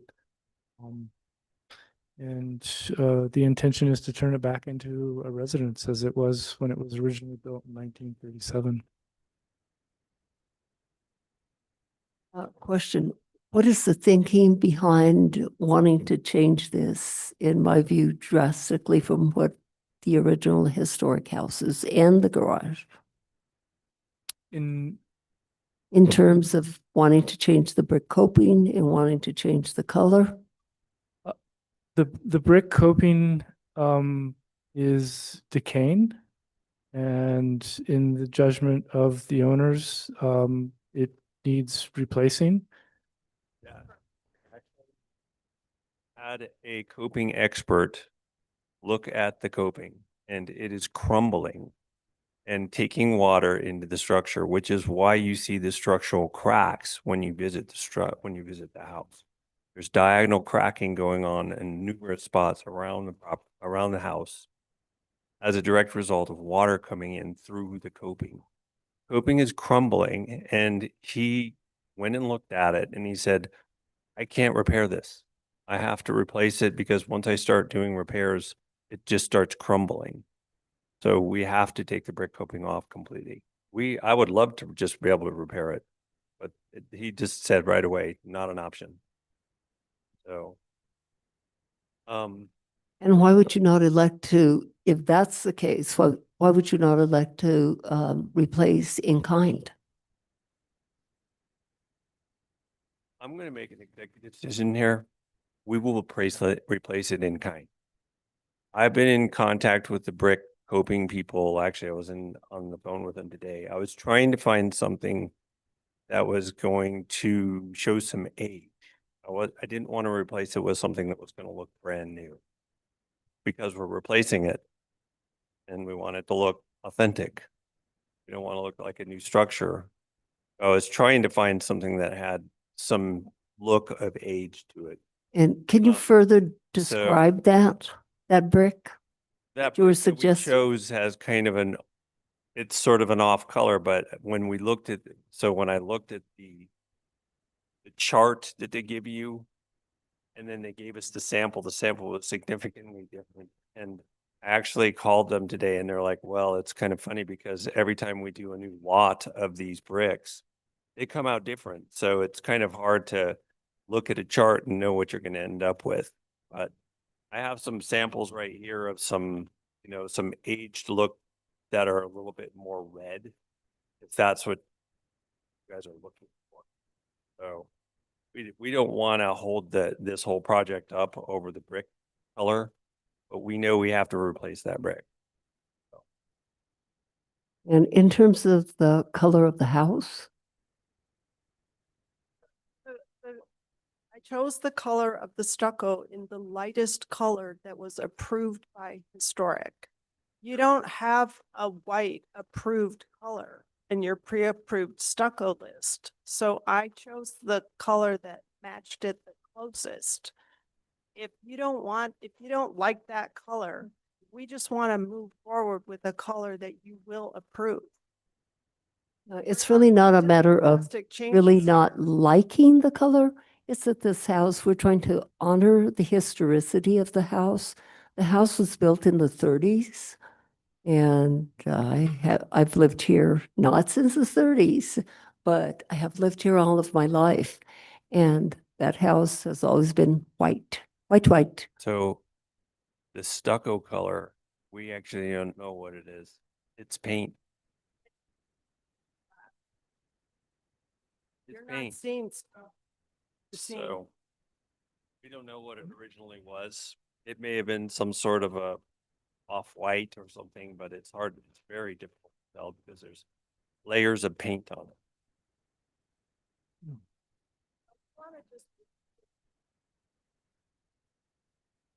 Okay. We'll work together. That's what hopefully this process will be, working together. Tried to find the lightest color that was on your approved list. And Heather, did you have something? Yes, Chair Rios. First of all, the revised plan is up here on the screen so that you can take a look at it. The second thing also is that because this white color is part of the historic character of the building, does not need to comply with the approved stucco colors per the district. That's more for new construction and non-contributing buildings. So the white color is a paint, but the overall appearance would be retained if it was a stucco that is white as well. So the change of the material is not as much of a concern to staff as is the color and the overall appearance of the house. Okay, thank you for your comments. Board members, anybody having questions, comments? Speak up for right now. Member Aguilar-Petrona. Madam Chair, may have more later, but one for now. So on the main house on the west elevation, which is primary, one of the historic doors you're proposing to keep, but you want to infill that opening. So you want to move it closer to the outside. When that is done, I'm assuming the door is going to look like it's protruding beyond the wall, because was it going to look flush like a functioning exterior door from the outside, or is it going to protrude beyond that wall at all? It'll still look like a functioning door from the outside. It'll just be closer to the face. Okay, because in the drawings, the door is shown as protruding beyond the wall. So I just want to make sure that that's not what it would look like. Okay, and then the drawings also show the two different designs in the elevations. But I did see the call outs that it's going to be the same door. So just something for us to keep in mind in our motion that the elevation doesn't reflect that same design. Have a older drawing. Okay, yeah, I only have what's in our packet. October 6th is the date. Madeline, can I ask a question within that? Just, Andy, could you just tell us how far back from the front of the face of the stucco you guys are proposing to have that, to move that door toward the exterior?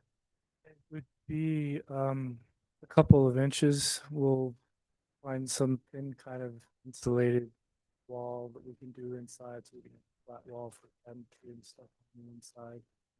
So it'll be Again, it'll be set right into that mic. Yeah, it'll be set a couple inches into the wall, but not the approximately 6 or 7 that it is now. Okay, thanks. I just Approximately half. thought that'd be an easy way to clarify, just with the distance that you're proposing, that we can state in a motion. Any other questions, board members, at this time? And if you all don't have anything further to add right now, you could still keep talking, but I'm going to ask for public comment. Oh, yes. An observational comment. Yes. Did look at this building fairly thoroughly. And while I was there, and I think this photograph illustrates pretty well as well, just my perspective as a builder. Page 9 of 22. I don't know if you can pull that up, Amanda. Is that of your staff report, Member Cherry? Uh, Or the, It's in the packet. It would be page 882 of the whole packet. But on, it's typed on the page as page 9 of 22. one moment, Member Cherry.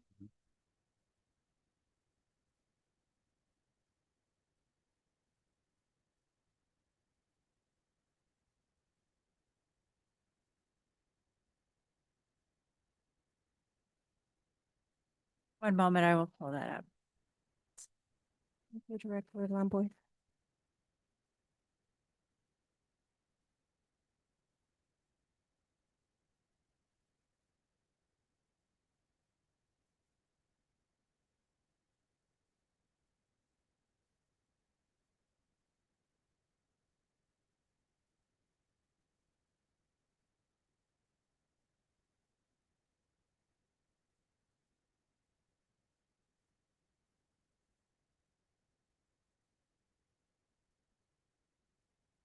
So, Member Cherry, it's page 9 or 9 of 22, I believe. and is it the one with the elevations or the what? No, it's a photograph of the stucco. It's like a stucco detail. Oh, okay.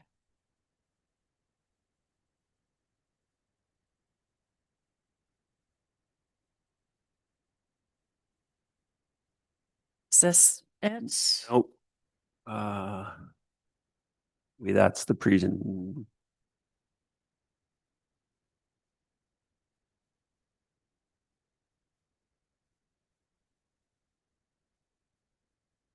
Okay, Oh, okay. Sorry about that. thank you.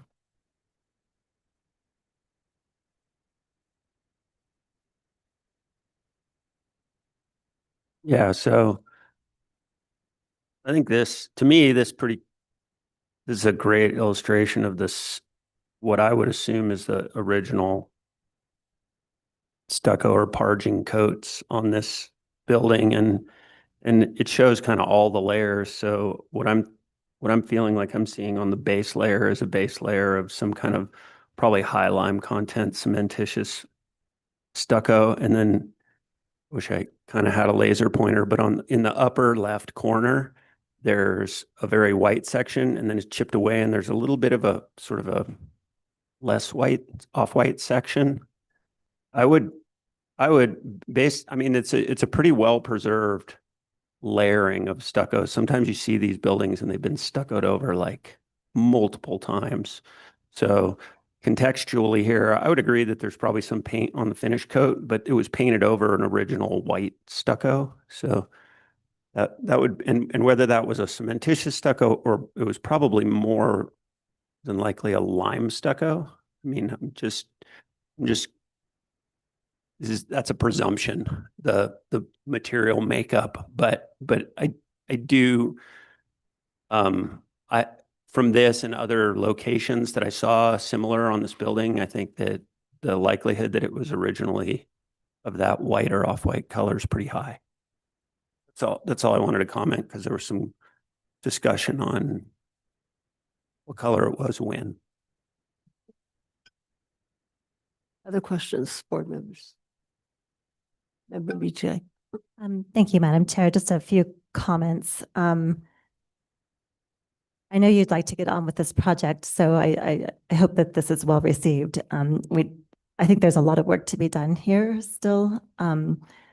There's, the 3 exceptions for not replacing things in kind, which include the front door, the color of the stucco, and the coping, the brick coping, that apply to both the main house and the garage.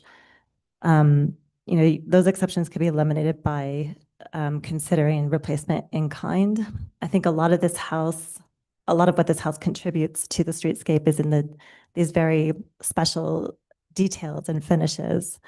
And not honoring those in the proposal really makes it difficult for staff to agree with the criteria being met and for the board to approve these things. I think with respect to the front door, that door matches the one that's on the garage. So if that one's replaced in kind, it affects the garage design, which probably should match. I'm sorry. Right, I'm talking about in kind. The front door has a glass panes, whereas the current front door is a solid wood with some raised panels. And then I think the gate that's proposed, the steel gate, is far too modern for this house. So I mean, what I would support is a consideration of those details and a redesign. I don't think we can approve parts of this package because it is such a cohesive set of characteristics that should be reflected in both buildings. So that's my input for the discussion. I have a question too. Yes, Member Cherry. Yeah, sorry, I just made a note. I sort of skipped over this question for Andy. You, and maybe I missed it in the package, but you stated you guys want to replace the aluminum storm sashes. And is that included in this? I guess might be a question for Amanda or maybe both of you, but. It is included in both the application letter and I believe it's on the plans too. Okay, thanks. So did he answer in the affirmative?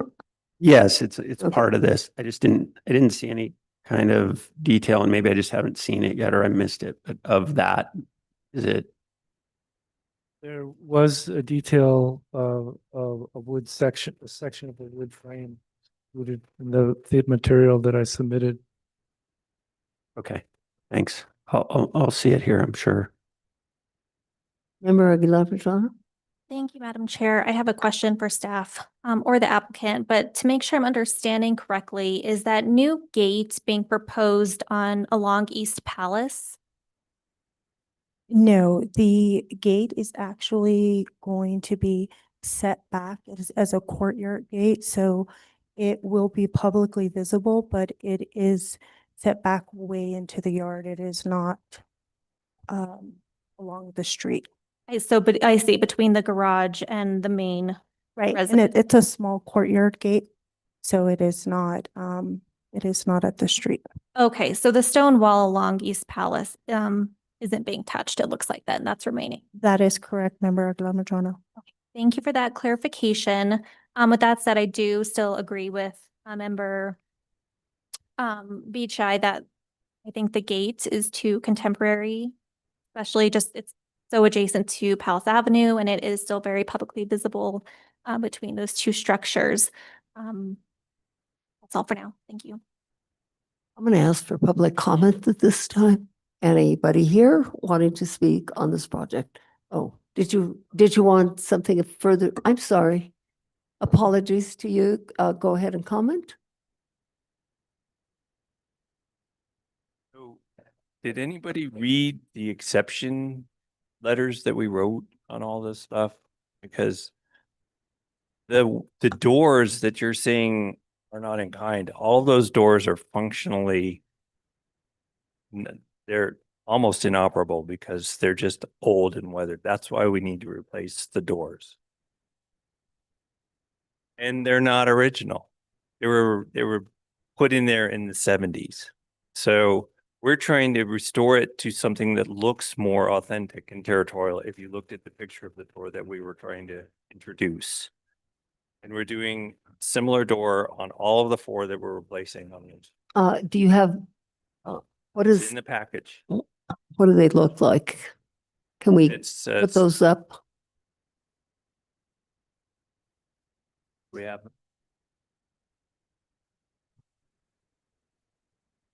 And while she's doing that, do you have something further, sir?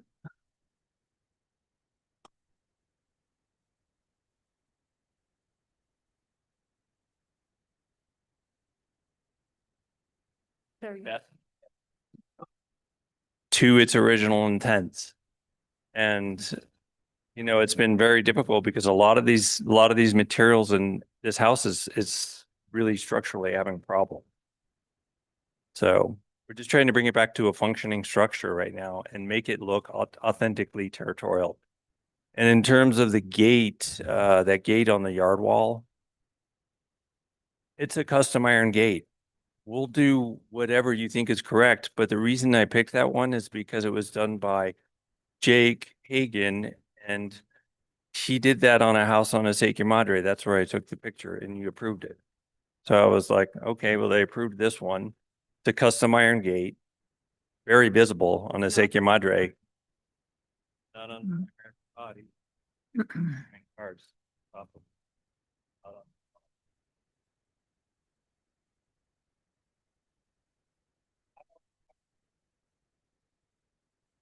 And staff recommended a wrought iron, a gate for that.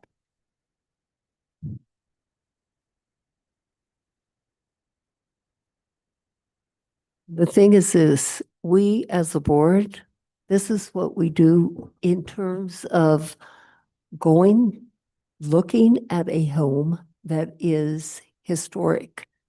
And we can't just go, okay, well, this guy's, and I understand your plight, but we don't just rubber stamp anything that comes before this board.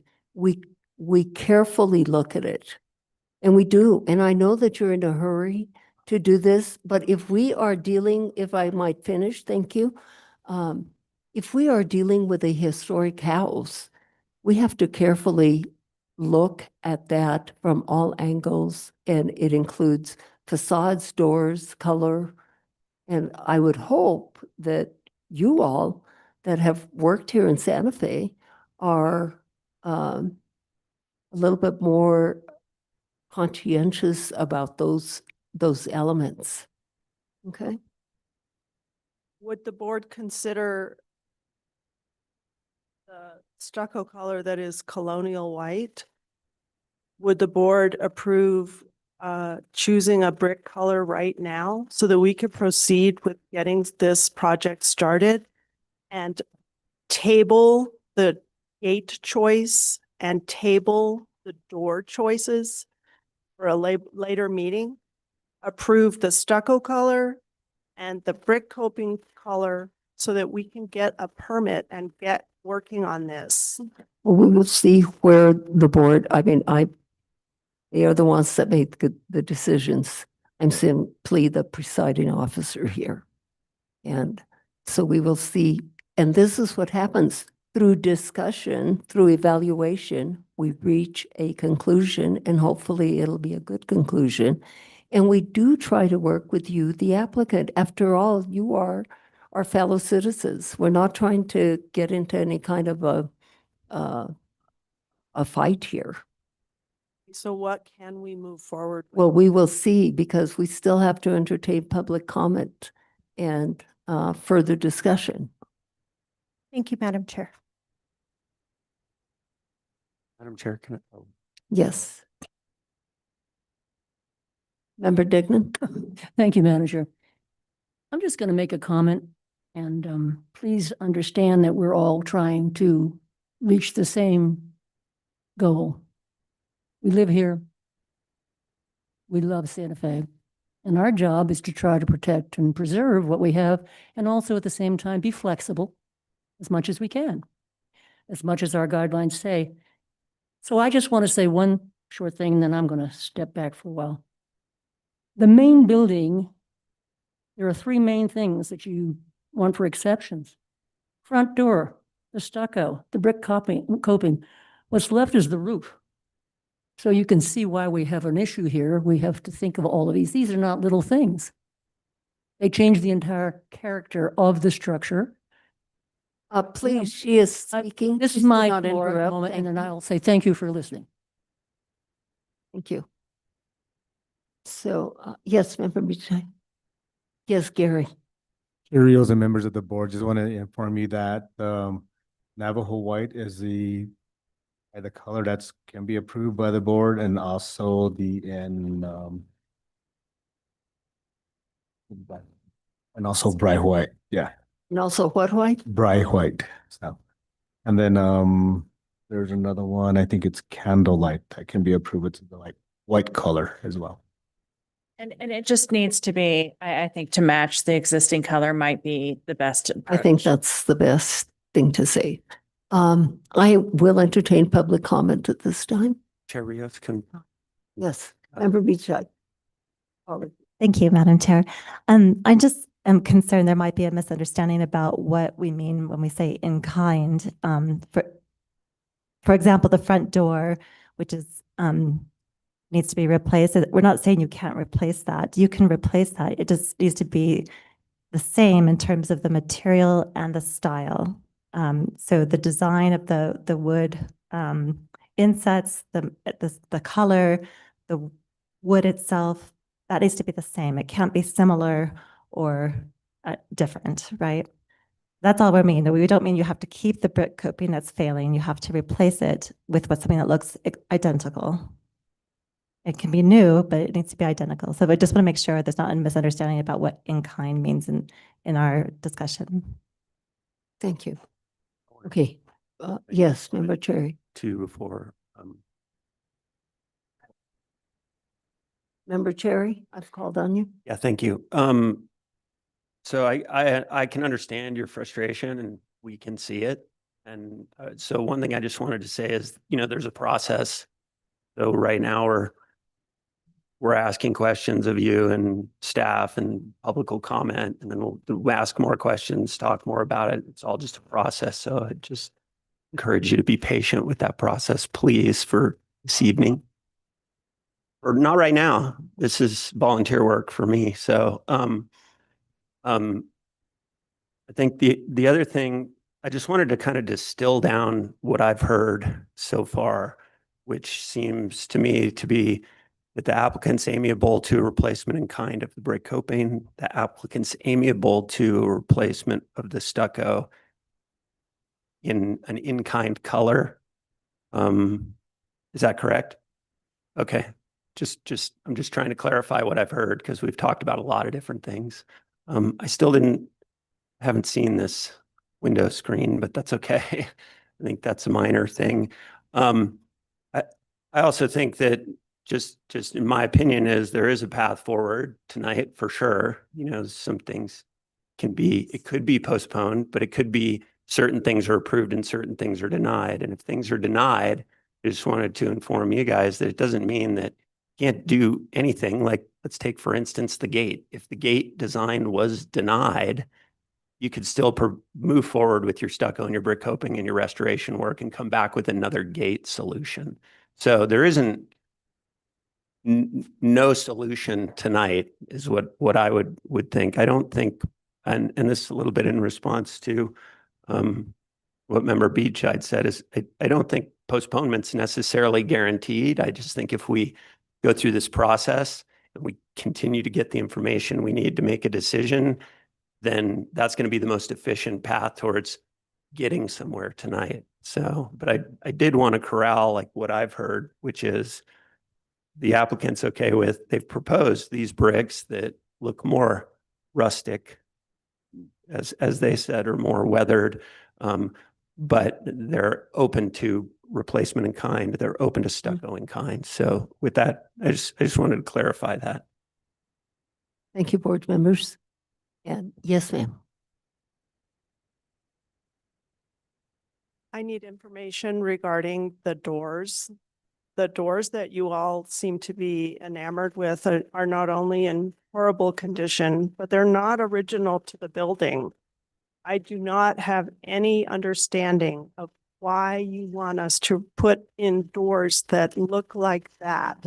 When the house was built years and years and years, 50 years maybe before those doors were put in. Why do you not want us to put in a territorial style door? Thank you. I think those doors were characterized as historic in the evaluation of the home. And that is what the board is basing that on.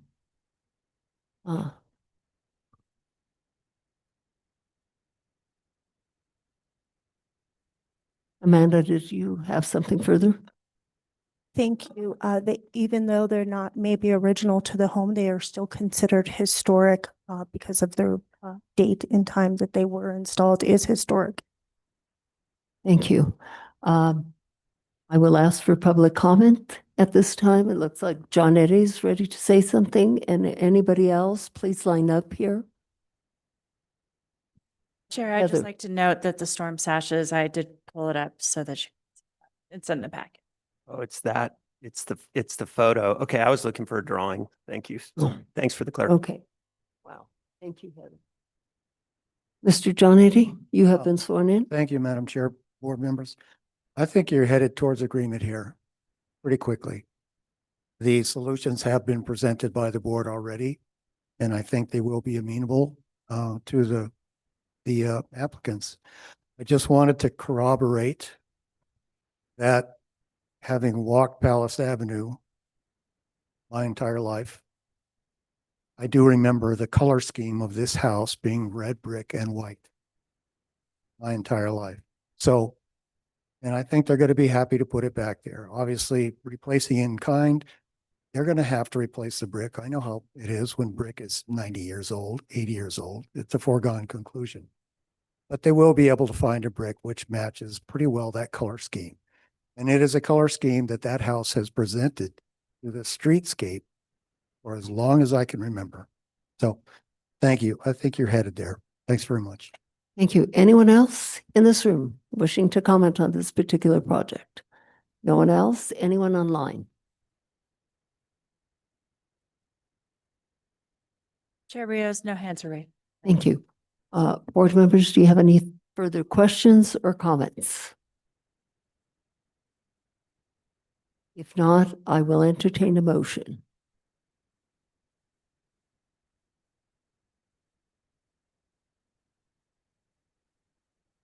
Trying to get their thoughts together, I hope.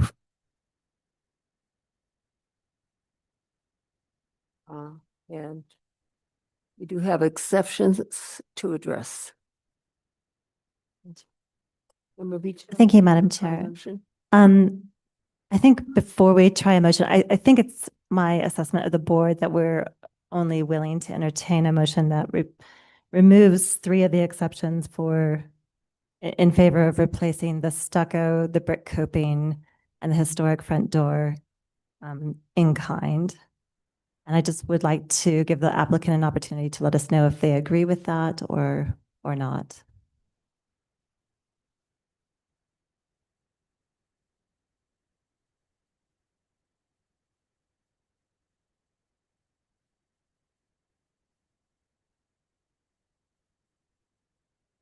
have the option? Where are we on the gate? Are we gonna table the gate? No, we're going to, I'm entertaining a motion. We don't know what that motion is going to say, but Member Beachside is asking you if you are willing to replace the brick coping, the color, and the doors in kind. That is the question, correct? Do not understand why you want to put 1960s psychedelic doors. Yeah, okay, okay.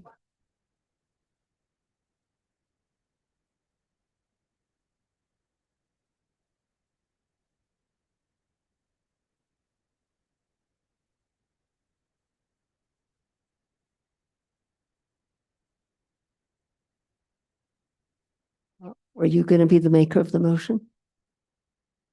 Yes. Member Aguilar Medrano.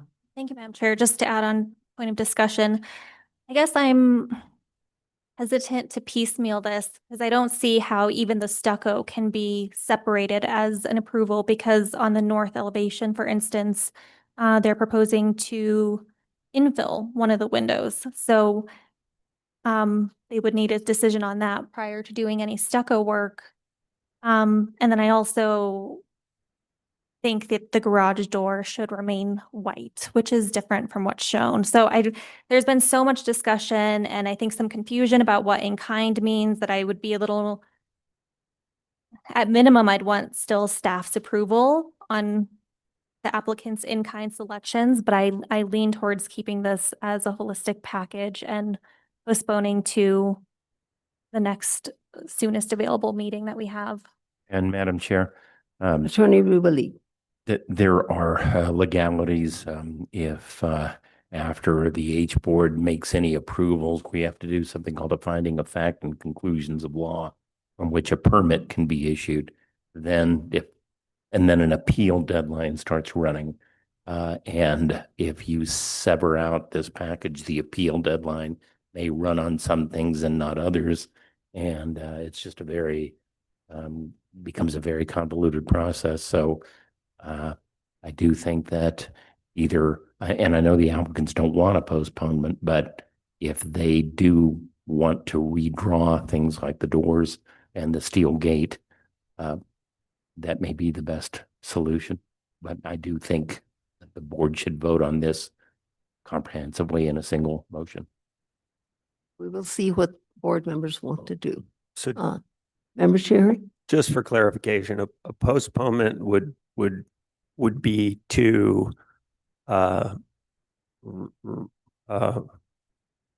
repropose with the what the applicant's being agreeable to regarding the commentary. Is that It's possible.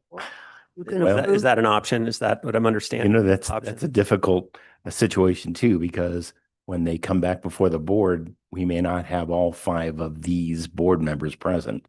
The 2 members that are absent may be here and some of you may be absent. We can memorialize certainly what the applicants have said in terms of replacing the stucco and replacing the brick coping in kind. So that may, that it's hard to say whether or not the panel that is assembled next time this is heard is going to find that acceptable. So Heather. Chair Rios, as I see it, there are several options here. There's the option to conditionally approve the application, the conditions being, if I understand it correctly, regarding the stucco, the coping, and a garage door potentially. There is an option and also conditioning out that the metal gate would have to be brought back for additional review. There's a second option is that you can postpone the case to a date certain. That would be November 18th. And the applicant the week before, they will have updated all of their drawings to address the fact that there would be no more exceptions, provided everything was replaced in kind.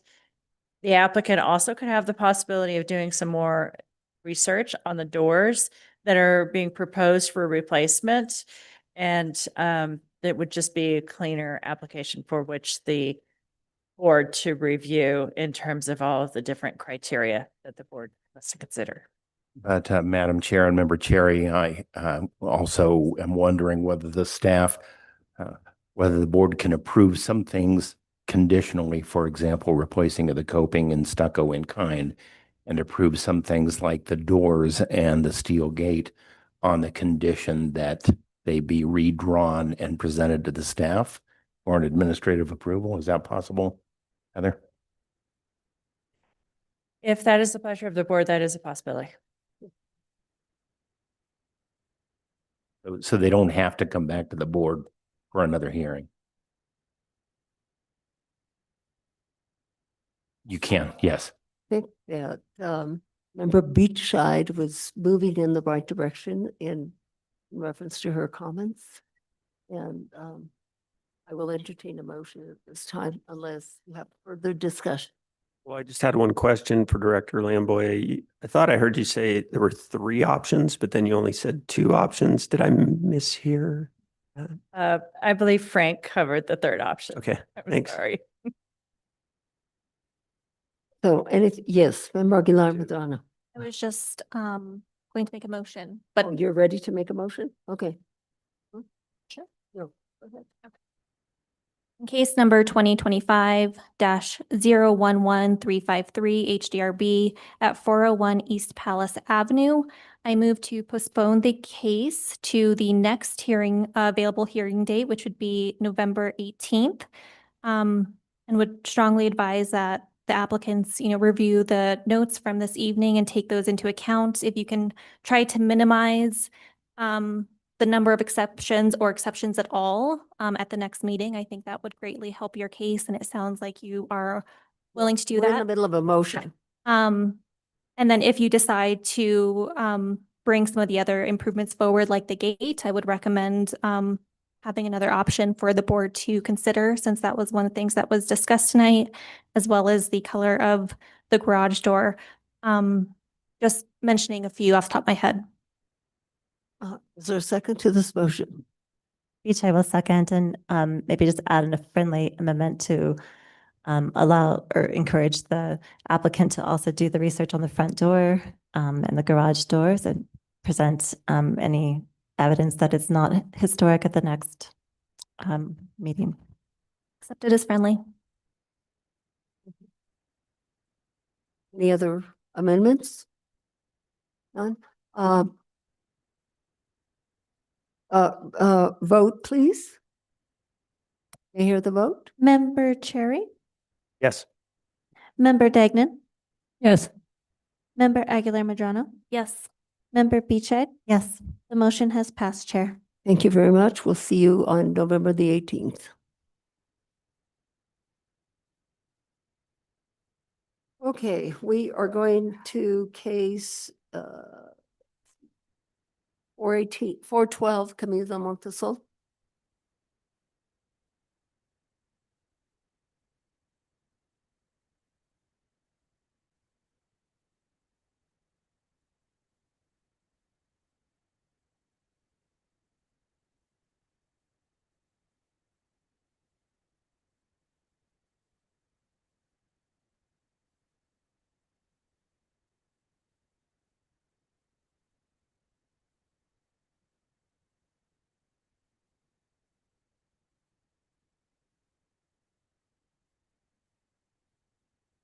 Okay, I'm back.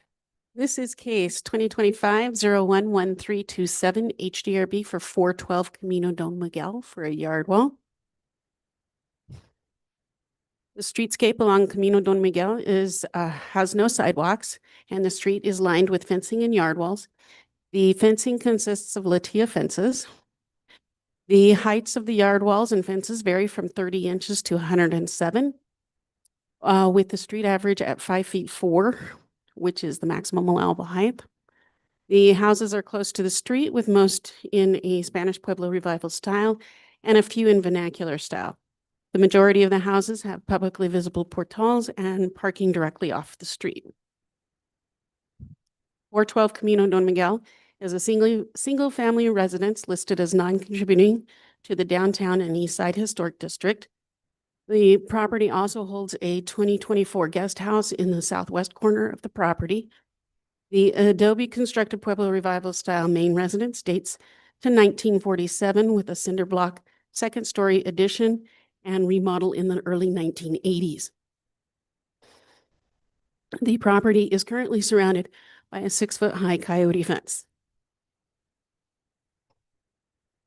In case 2023-6625 HDRB, the main residence was approved for a 101 square foot addition on the southeast, and the carport was approved to be converted to a guest house by retaining the existing adobe walls and roof structure with a new east wall and 2 windows to enclose the carport and a new door opening and window on the south facade.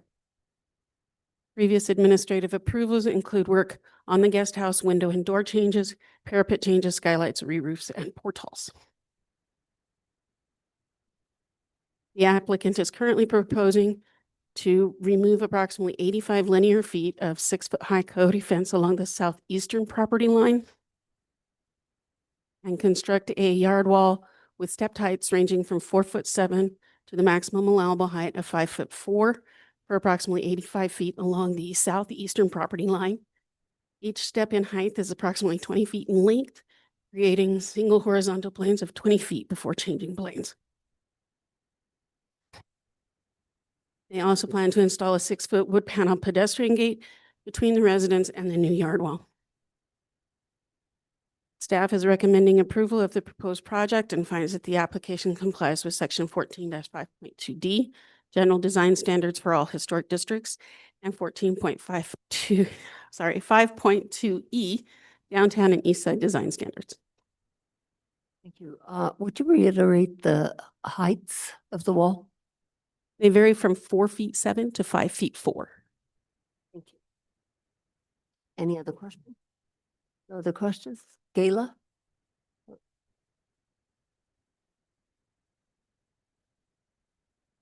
Please state your name and address for the record. Gayla Bechtel, 320 Aztec Street, Santa Fe, New Mexico. Do you solemnly declare and affirm that the testimony you have in reference to this item shall be the truth and nothing but the truth, and do this under the penalties of perjury? Yes. Thank you, ma'am.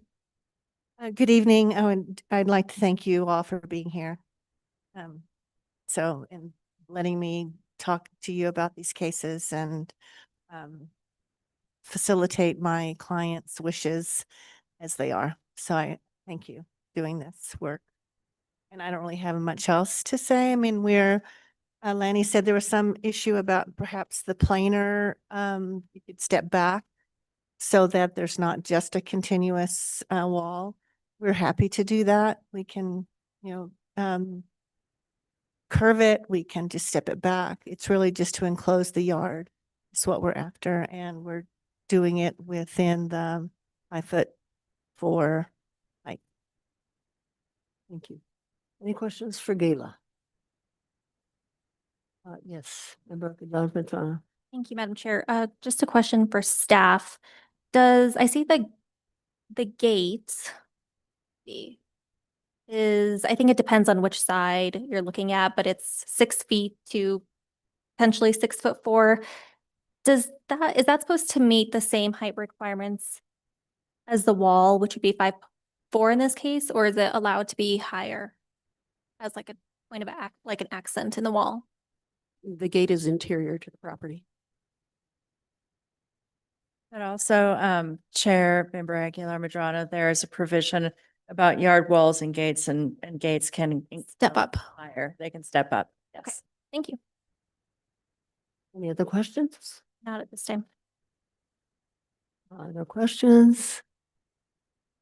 Anyone in the audience? Richard? Do you want to comment on the case? Just kidding. I don't know. He gave the thumbs up.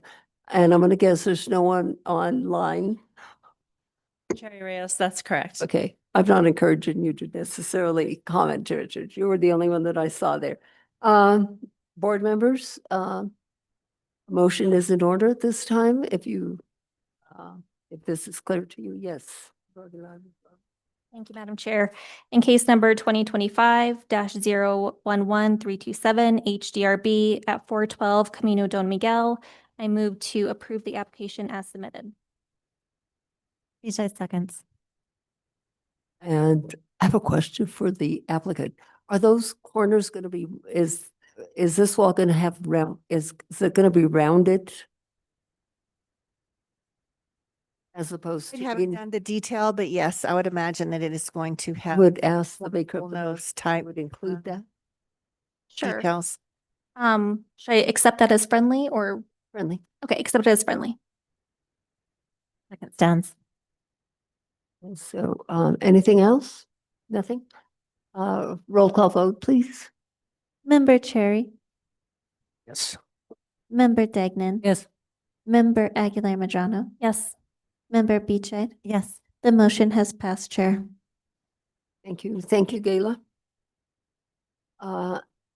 Then we go to 127 Duran.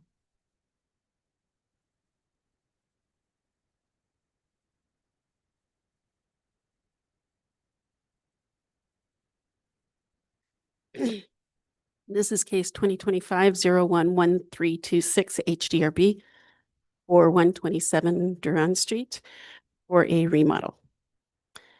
Duran Street is narrow and lined with low yard walls with fencing on top, as well as a combination of coyote fencing, wrought iron, metal gates, and chain link fences. The residences sit an average of 7 to 10 feet from the street and are a combination of vernacular and Spanish Pueblo revival styles with flat or hipped roofs and divided light windows in earth-toned stucco. According to the HCPI, the 1,100 square foot residential structure was constructed originally in the 1930s. The structure started out as a square building, as is evidenced by the 1966 aerial photograph in the HCPI. The structure almost doubled in its size with the 406 square foot 1985 addition. The HCPI indicates that a 90 square foot porch was also installed in the 1980s. It has since been removed. Remnant roofing material from the porch remains on the exterior wall. While the original structure was constructed of 12-inch thick adobe, the 1985 addition was constructed of concrete block. The windows in the adobe portion of the structure are inset into the wall, where the newer construction windows are not. The windows are a combination of metal, aluminum, and vinyl. According to the HCPI, none of the windows appear to be original to the structure. The HCPI also indicates that the wood doors, 1/6 panel, and the other faux plank appear not to be original to the structure. Based on evidence provided in the HCPI, the lot was once used for farming and has a remnant acequia, thought to be part of the acequia publica, across the east edge of the property. According to the HCPI, a Duran family descendant subdivided a portion of the large estate into the Duran addition, also called the subdivision, in the 1920s. Elena, Duran, Candelario, and Quintana Streets are all part of this subdivision. The homes in this area were constructed as simple adobe structures topped with tin roofs. The roads were unpaved and sidewalks were not brought in until the 1970s. By the late 1930s, Duran Street had mostly filled in with homes. All the primary residences were owner occupied, and the street was entirely populated by families with Spanish surnames. In 1938, City Directory indicates the presence of rear houses, smaller homes built at the back of the properties that were rented out to generate additional income. The primary residential structure at 127 Duran appears to be one of those smaller 4-room homes built at the back of the property to generate income.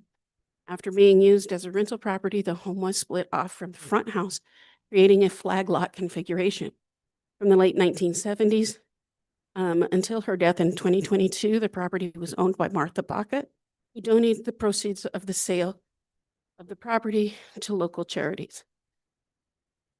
The property was reviewed by the Historic Districts Review Board for historic status on February 11, 2025, under case 2025-9773. The decision of the board was to retain the residential structure and the accessory structure as non-contributing and designate the wall at the acequia as contributing. Property was reviewed again on September 9th, 2025, under case 25-11031 for the demolition of the accessory structure. The decision of the board was to allow that demolition. The applicant is currently proposing to construct a 459 square foot portal to a height of 9 feet 6 inches, where the residence is 9 feet 8. The portal will be on the east elevation and will consist of a bry roof over wood decking, local pine vigas and columns, and brick on sand flooring. The wood will be stained and sealed with natural stain. It will replace all windows with aluminum clad wood windows with simulated divided lights in blue. Install an eyebrow over the door on the north elevation at 3 feet 6 inches deep. Install 2 skylights. The skylights shall not be publicly visible, and stucco the residence in cementitious buckskin stucco. Re-roof the residence with foam roofing and construct a 4-foot high coyote vehicle gate at the street to replace the existing chain link gate. These are the color, exterior lighting, and skylight samples. Staff recommends approval of the proposed project and finds that the application otherwise complies with section 14-5.2D, general design standards for all historic districts, and 14-5.2I, West Side Guadalupe Historic District design standards. Thank you, Lanny. Questions for Lanny? None at this time. Gayla? A lot of words for such a small little structure. I'm happy to answer questions.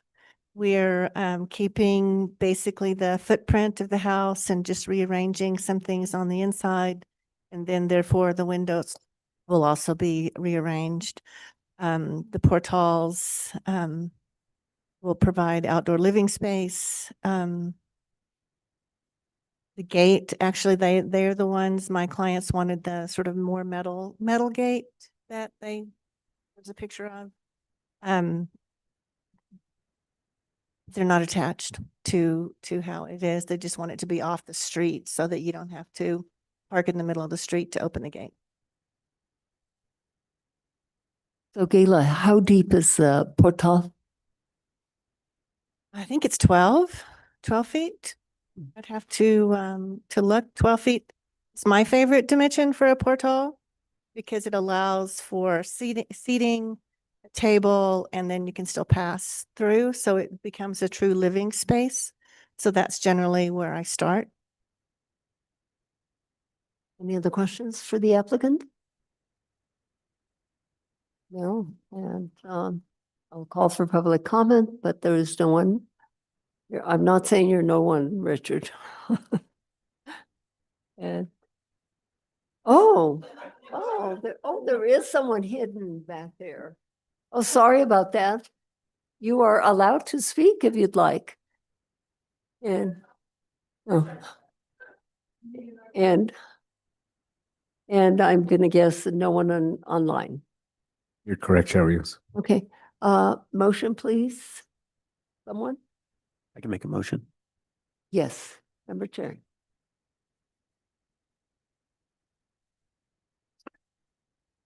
In case number 20, term of 2025 011326 HDRB 127 Duran Street. I would make a motion to approve the application as presented. Second. Roll call vote, please. Member Beachside? Yes. Member Aguilar Madrano? Member Dagnan? Yes. Member Cherry? Yes. The motion has passed, Chair. Thank you very much. Thank you, Gayla. Next case is located at 826 Camino del Poniente. And Lanny.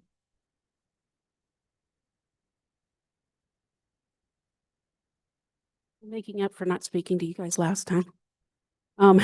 This is case 2025-01-1329 HDRB for 826 Camino del Poniente for alterations to a previous approval. So Camino del Poniente is a short street that runs west of Camino del Monte Sol and terminates at Calle La Peña. The street is lined with medium to high yard walls and coyote fences at each property. The residences are set back about 10 feet from the street. The style of residences is Spanish Pueblo Revival with medium to dark brown stucco. The residence at 826 Camino del Poniente is the sole territorial style residence on the streetscape. The colors of the trim tend to be brown, white, or blue on the street. There are a couple of two-story residences, but most are single-story. The street is heavily lined with trees and vegetation in the yards. The residence at 826 Camino del Poniente is a single-family residence listed as contributing to the downtown and east side historic district. The structure is territorial revival style and is a simple rectangle. The south was most likely historically an entrance. However, with the enclosure of the porch, the main entrances are now on the north and the east. According to the 1991 inventory form, the structure is believed to have been built in the 1930s. However, it first appeared in the city directory in 1951. The 2,000 square foot residence was originally a guest house for the property located at 828 Camino del Poniente and was owned by the author Elizabeth de Huff. There is some evidence that the residence was used as a school sometime before 1991. The north and east elevation architecture is simple and unchanged. On November 14th of 2023, the HDRB did a status review of the property, upgraded the residence to contributing, and assigned the north facade, excluding the windows, doors, as the primary facade.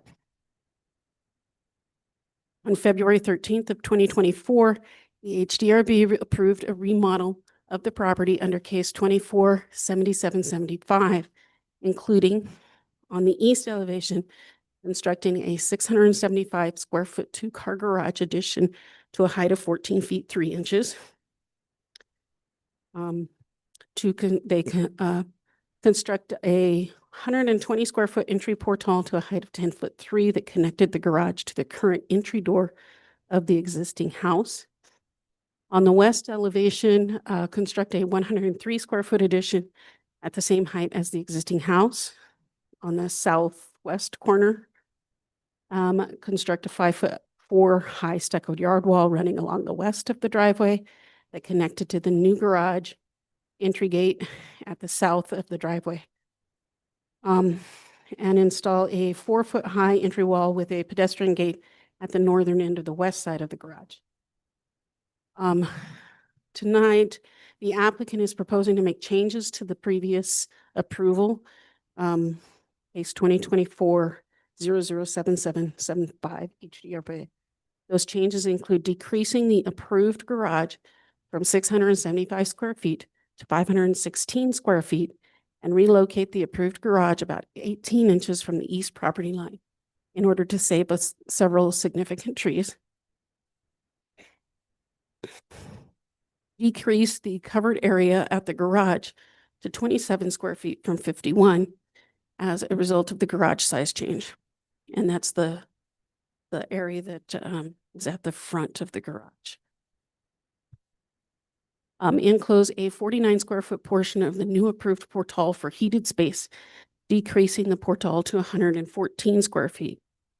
Increase the 103 square foot addition on the west elevation by 29 square feet for a total addition of 132 square feet. Install a new window on the south elevation and relocate the yard wall and pedestrian gate to the west to accommodate the new garage location. This is the residence, existing approved and proposed north elevations. The north elevation of the residence again is the primary facade. This is the residence, existing approved and proposed east elevations. This is the existing approved and proposed south elevation. and then the west elevation. The garage, so this is the garage elevation on the east as it was approved, and then how it's going to be changed, which is not. And then the garage approved and proposed west elevation. And then this demonstrates the key areas of changes from the 2024 approved project. You'll see they're all circled there. The staff is recommending approval of the proposed project and finds that the application complies with section 14-5.2D, general design standards for all historic districts, and 14-5.2E, downtown and east side design standards. Thank you, Lenny. Questions for Lenny? No questions at this time? Mr. Richard? Hello, will you please raise your right hand, state your name and address for the record? Richard Martinez, PO Box 925, Santa Fe, New Mexico. Do you solemnly declare and affirm that the testimony you have in reference to this item shall be the truth and nothing but the truth, and do this under the penalties of perjury? Thank you. Thank you. Madam Chair, he's been sworn in. Thank you, Richard. What more do you have to tell us? Very short presentation. We got an approval for what we were doing at the meeting last February of 24. And all the details of the new proposal are matching exactly that application.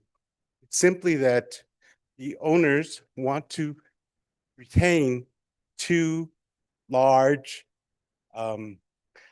pine trees. And so we need to move the entry walkway over so that it reduces the size of the garage. The garage goes from a 2-car garage to a 1-car garage. So actually it improves that, and then we move the entry gate further forward again to miss the roots of these trees that they are trying to retain. And it means that the entryway, the entry portal that connects the garage to the house, it's longer. And so we have a section of that to be heated space, like a little entryway. Because right now you walk directly into the dining room of the house from that door. And so we're making a little entryway. And then they've also asked me to make one of the windows in the living room addition that we had gotten approval for to be a 3-bay window rather than just a 1-bay window. And so that's change you'll see on the back of the house, not on a primary elevation. It's not visible from the house, from the street, for the public. And then also, we're making the master bath a little bit larger so we can put some closet space in that addition.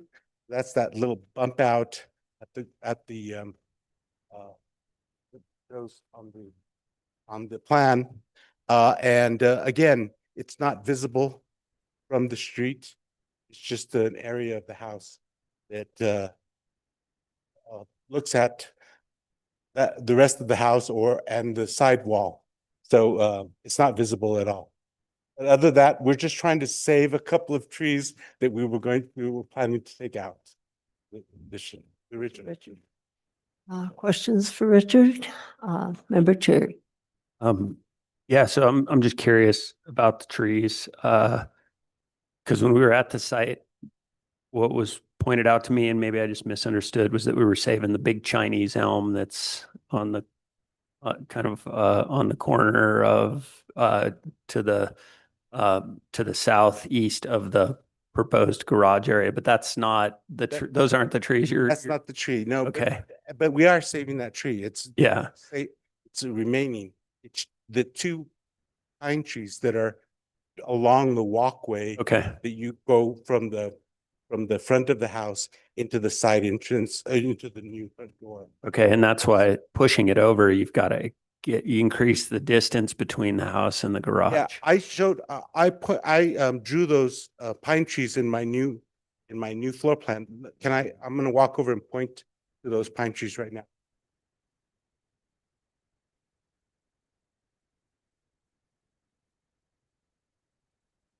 Oh, yeah.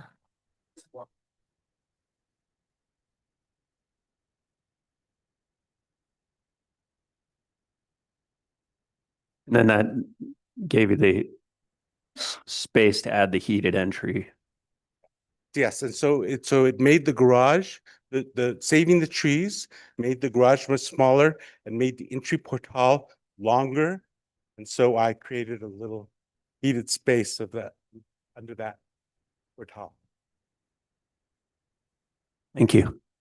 Any other questions? Member Dignan? Mr. Martinez, I think it would be fitting to congratulate you and the owners for deciding that trees are more valuable than a car parking space. I'm very impressed with that. Thank you. I have one little comment. I pass that property all the time, but I've never really been able to see it because of fencing. And today we were privileged to go into the property, and it's just a lovely, lovely property. I thought, and the landscaping is really nice, not overdone, just very nicely done.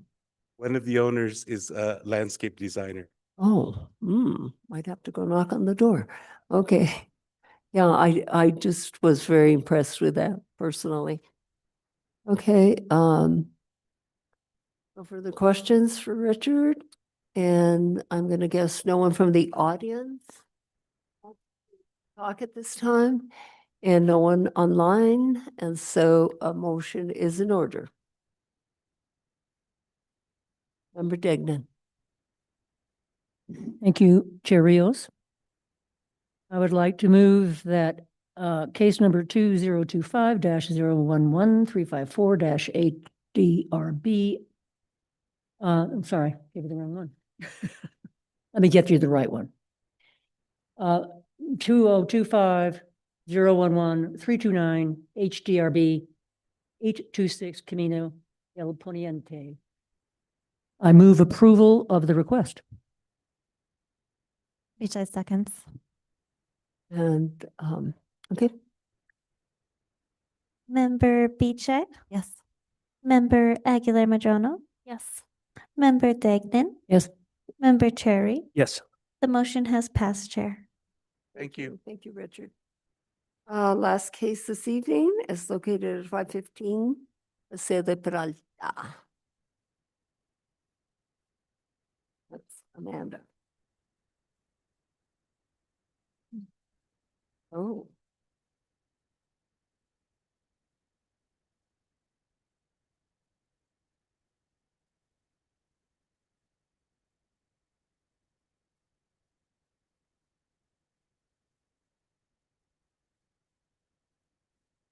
Yes, ma'am. Heather, you had your hand up? I just overheard, member Cherry talking about the tabled case, and we've reached out to Mr. Hoops and we've not been able to get in contact with him. So at the end of the agenda, you can just postpone that to next. Okay, go ahead. Okay, thank you. Madam Chair Rios, members of the board. Our last case of the evening. So exciting. This is 2025-011-354 HDRB at 515 Paseo de Peralta. And this is in the downtown and Eastside Historic District. In front of you, you will see the primary street facing facade. And we are, this is a demolition case. Sorry, I'm trying to move my mouse with the microphone.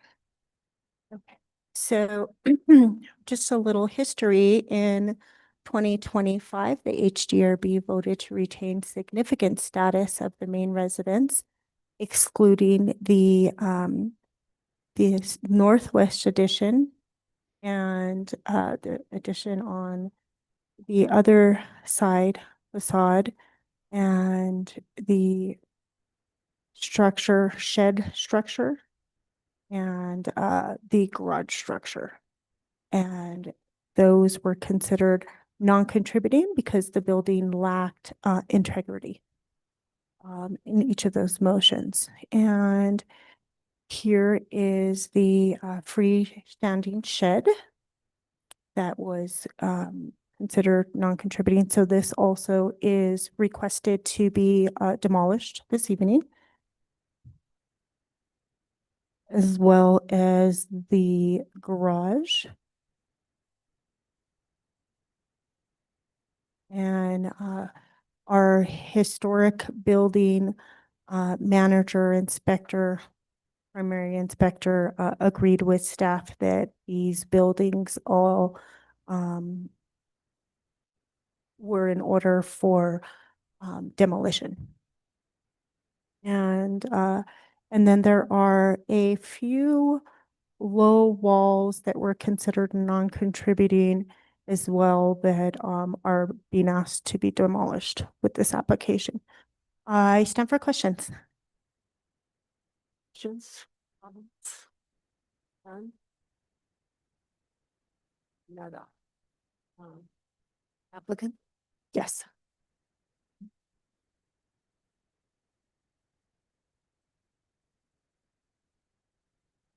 Hello, will you please raise your right hand, state your name and address for the record? Becca Wood, 909 Rio Vista.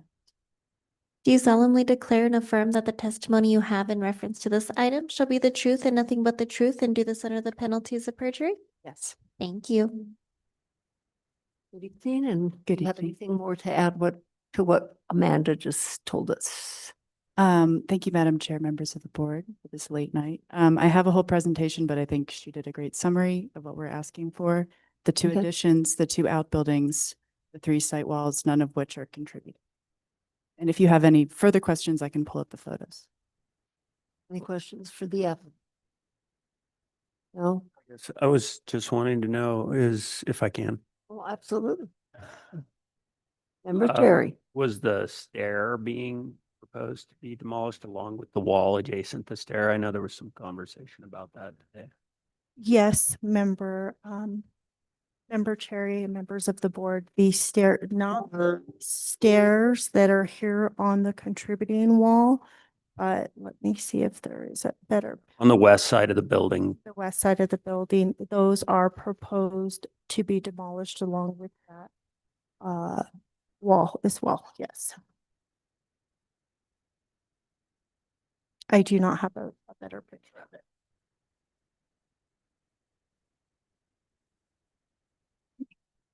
So, Member Cherry, which stairs are you talking about? I'm gonna see if maybe I can find it in the.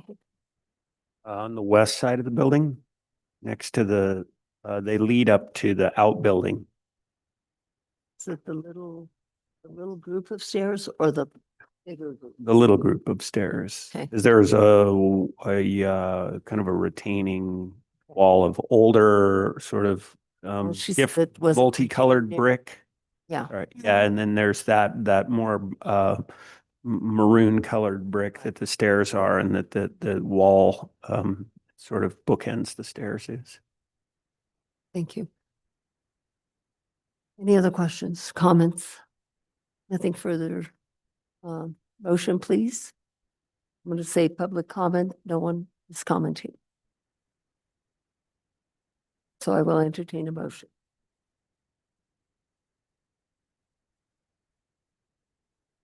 I'll make a motion, Madam Chair. Member Beachside? Thank you. In case number 2025-011-354 HDRB at 515 Paseo de Peralta, I move to approve the demolition of the 2 non-contributing additions and demolish the 2 non-contributing detached structures, along with the small yard wall and small stairs. Degnan, second. The small stairs and the small retaining wall, right? And there's also. A better way to state that. Did we miss The anything? shed, yeah, sorry, the Yeah, shed okay. as well. Sorry. First draft's recommendation. Roll call vote, please. Member Cherry, I'm going to abstain. Member Degnan, Yes. Member Aguilar Madrano, Yes. Member Beechey. Yes. The motion has passed, Chair. Thank you. Thank you. Last case that this evening was that one. And also, I want to indicate that a 439 Camino del Monte, case 2025-010495, was motioned to be put at the end of the agenda, but however, the applicant did not show up, so that case was never heard. Should we make a motion to postpone that? So do we have to make a motion in reference to that? Do I postpone it to a date certain? 11/18. Okay. In case number 2025-010495 HDRB at 439 Camino del Monte Sol, Lot 1A, I move to postpone the case to a date certain of 11/18/25.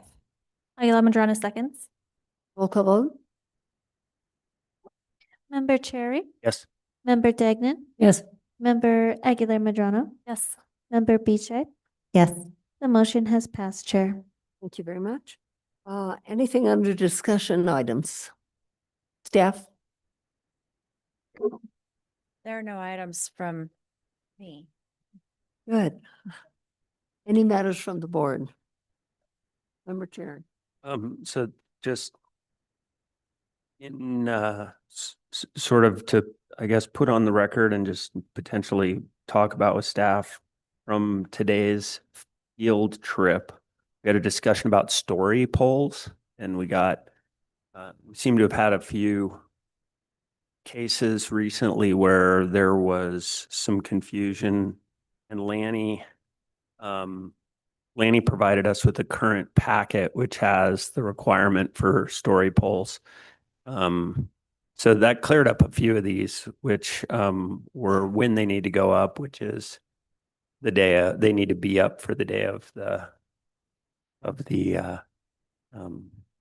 field trip, and they need to be on the essential corners of the building. So that's a little vague, but one would assume, if they show us the perimeter of the building, I think that's how I understood that. And then the other one that came up today, which was a little odd, that I might recommend as some verbiage tweakage on this packet, was that it says that indicate the proposed height of roof. And one of the cases we went to today, the story poles went to the underside of the roof. So, there was a discussion there of, well, they're meeting the requirement there to the proposed height of the roof, but they're to the underside of the roof. So it was just a observation that might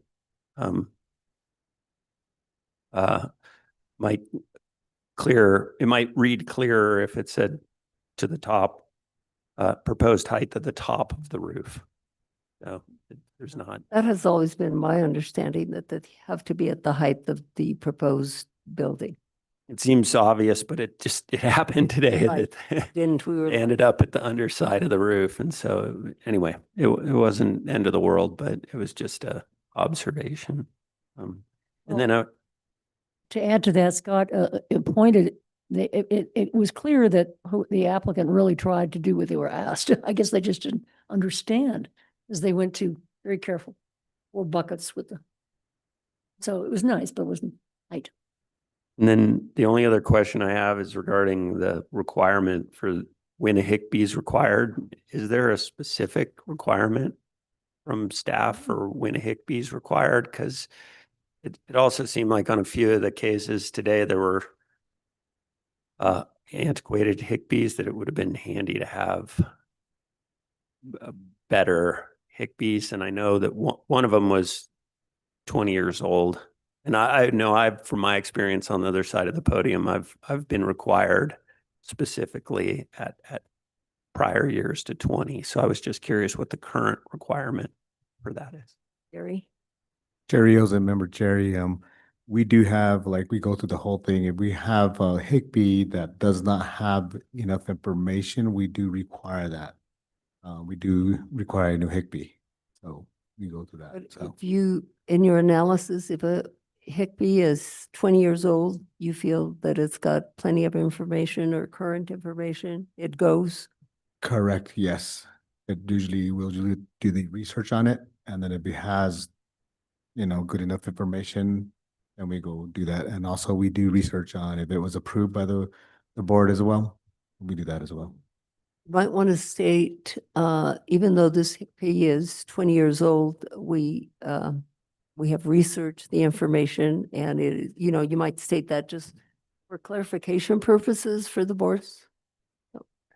Yeah, I think my other comment would be it's always not to promote mandating more requirements, but it certainly is always handy to have the current Higbees, because I think that gets into different conversation, which I won't get into too much tonight, but this definition of the word historic, it seems like we use this, it's not defined in the code. And so we use the definition of historic to be more than 50 years old, because historic buildings are defined as buildings over 50 years old. However, that term gets used to define windows. And for instance, I would give the Canyon Road project, I could be specific on that. Just while it's looking that up, we could, the board could create a policy that says Higbees over 20 years of age need to be redone, just for clear guidance. Lots of times we'll evaluate the project and determine whether there's enough information to support the board's analysis of that project. But certainly, if it is the pleasure of the board, you can designate that new Higbees are required within a certain time. Yeah, I don't know what the time frame is, but I think that'd be a great way to do it.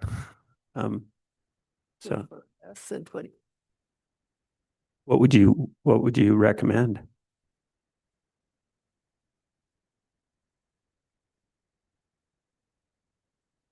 Ken? Does anybody else have?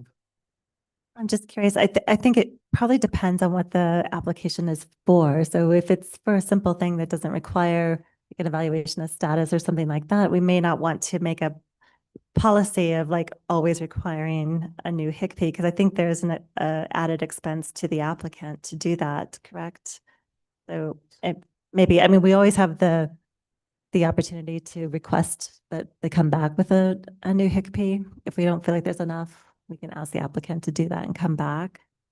But I think just like requiring everyone to have a new one, like if they're just, doing something like in kind or, maybe doesn't require like a lot of research on that, the overall status. Yeah, it's hard to make a requirement without it being a rabbit hole of when, but I do, being, like I say, standing on the other side of the podium sometimes here, I think for me, it's always helpful just to have a requirement. If I know, okay, if the Higbee's older than 15 years, say, or something, and staff wants me to provide a new one, I know that that's a requirement. That's helpful, as opposed to it being more loose. Like, well, if it's enough information, then we want one. But if it's not, because sometimes it's easier just to know, yeah, I want one. So I don't necessarily know if that's the discussion for tonight, or if but it's something to think about moving forward, and maybe in the.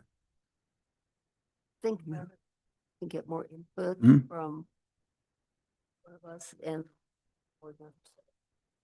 Yeah. Thank you. Briefly, Madam Chair, thank you. I think for those listening, maybe we should just spell it out.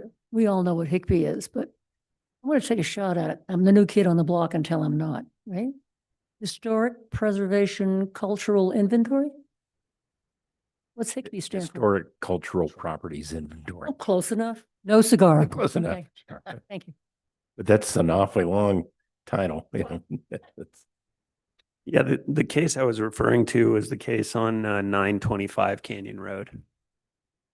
where that it was, obviously there's buildings, the building's historic and the windows are actually historic because they're over 50 years old. Well, they're historic if if we're borrowing the definition that exists for historic buildings, because there's no defined definition of historic in the code. So I think it would just be a comment to have on record for the code, next step of the code rewrite to add historic to the definitions.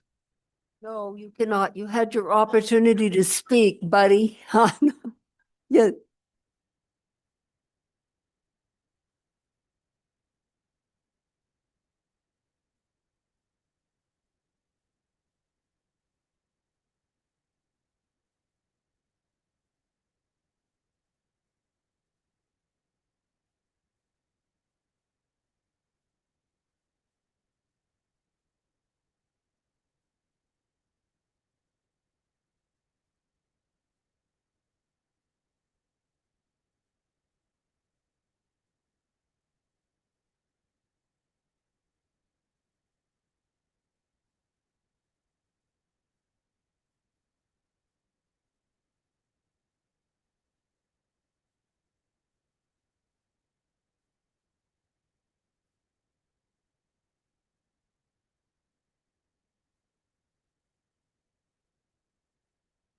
Distinct.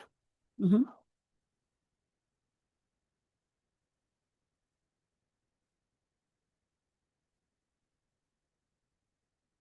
Oh, so you're blaming us? Oh, no, I'm kidding. Yeah, yeah.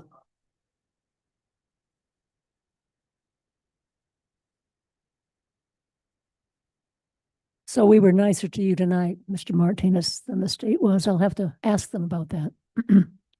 Okay, any other matters? on Thank this you. board? No. I have one more information. I Yes. was reading about the story poles. It does state here to indicate the proposed height of the roof.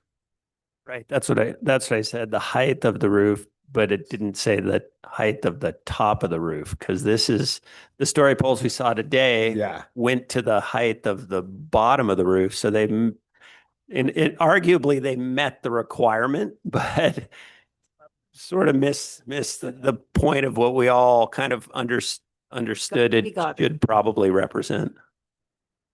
Okay, our next meeting is going to be November the 18th, and I will not be here. I am going to go visit my daughters.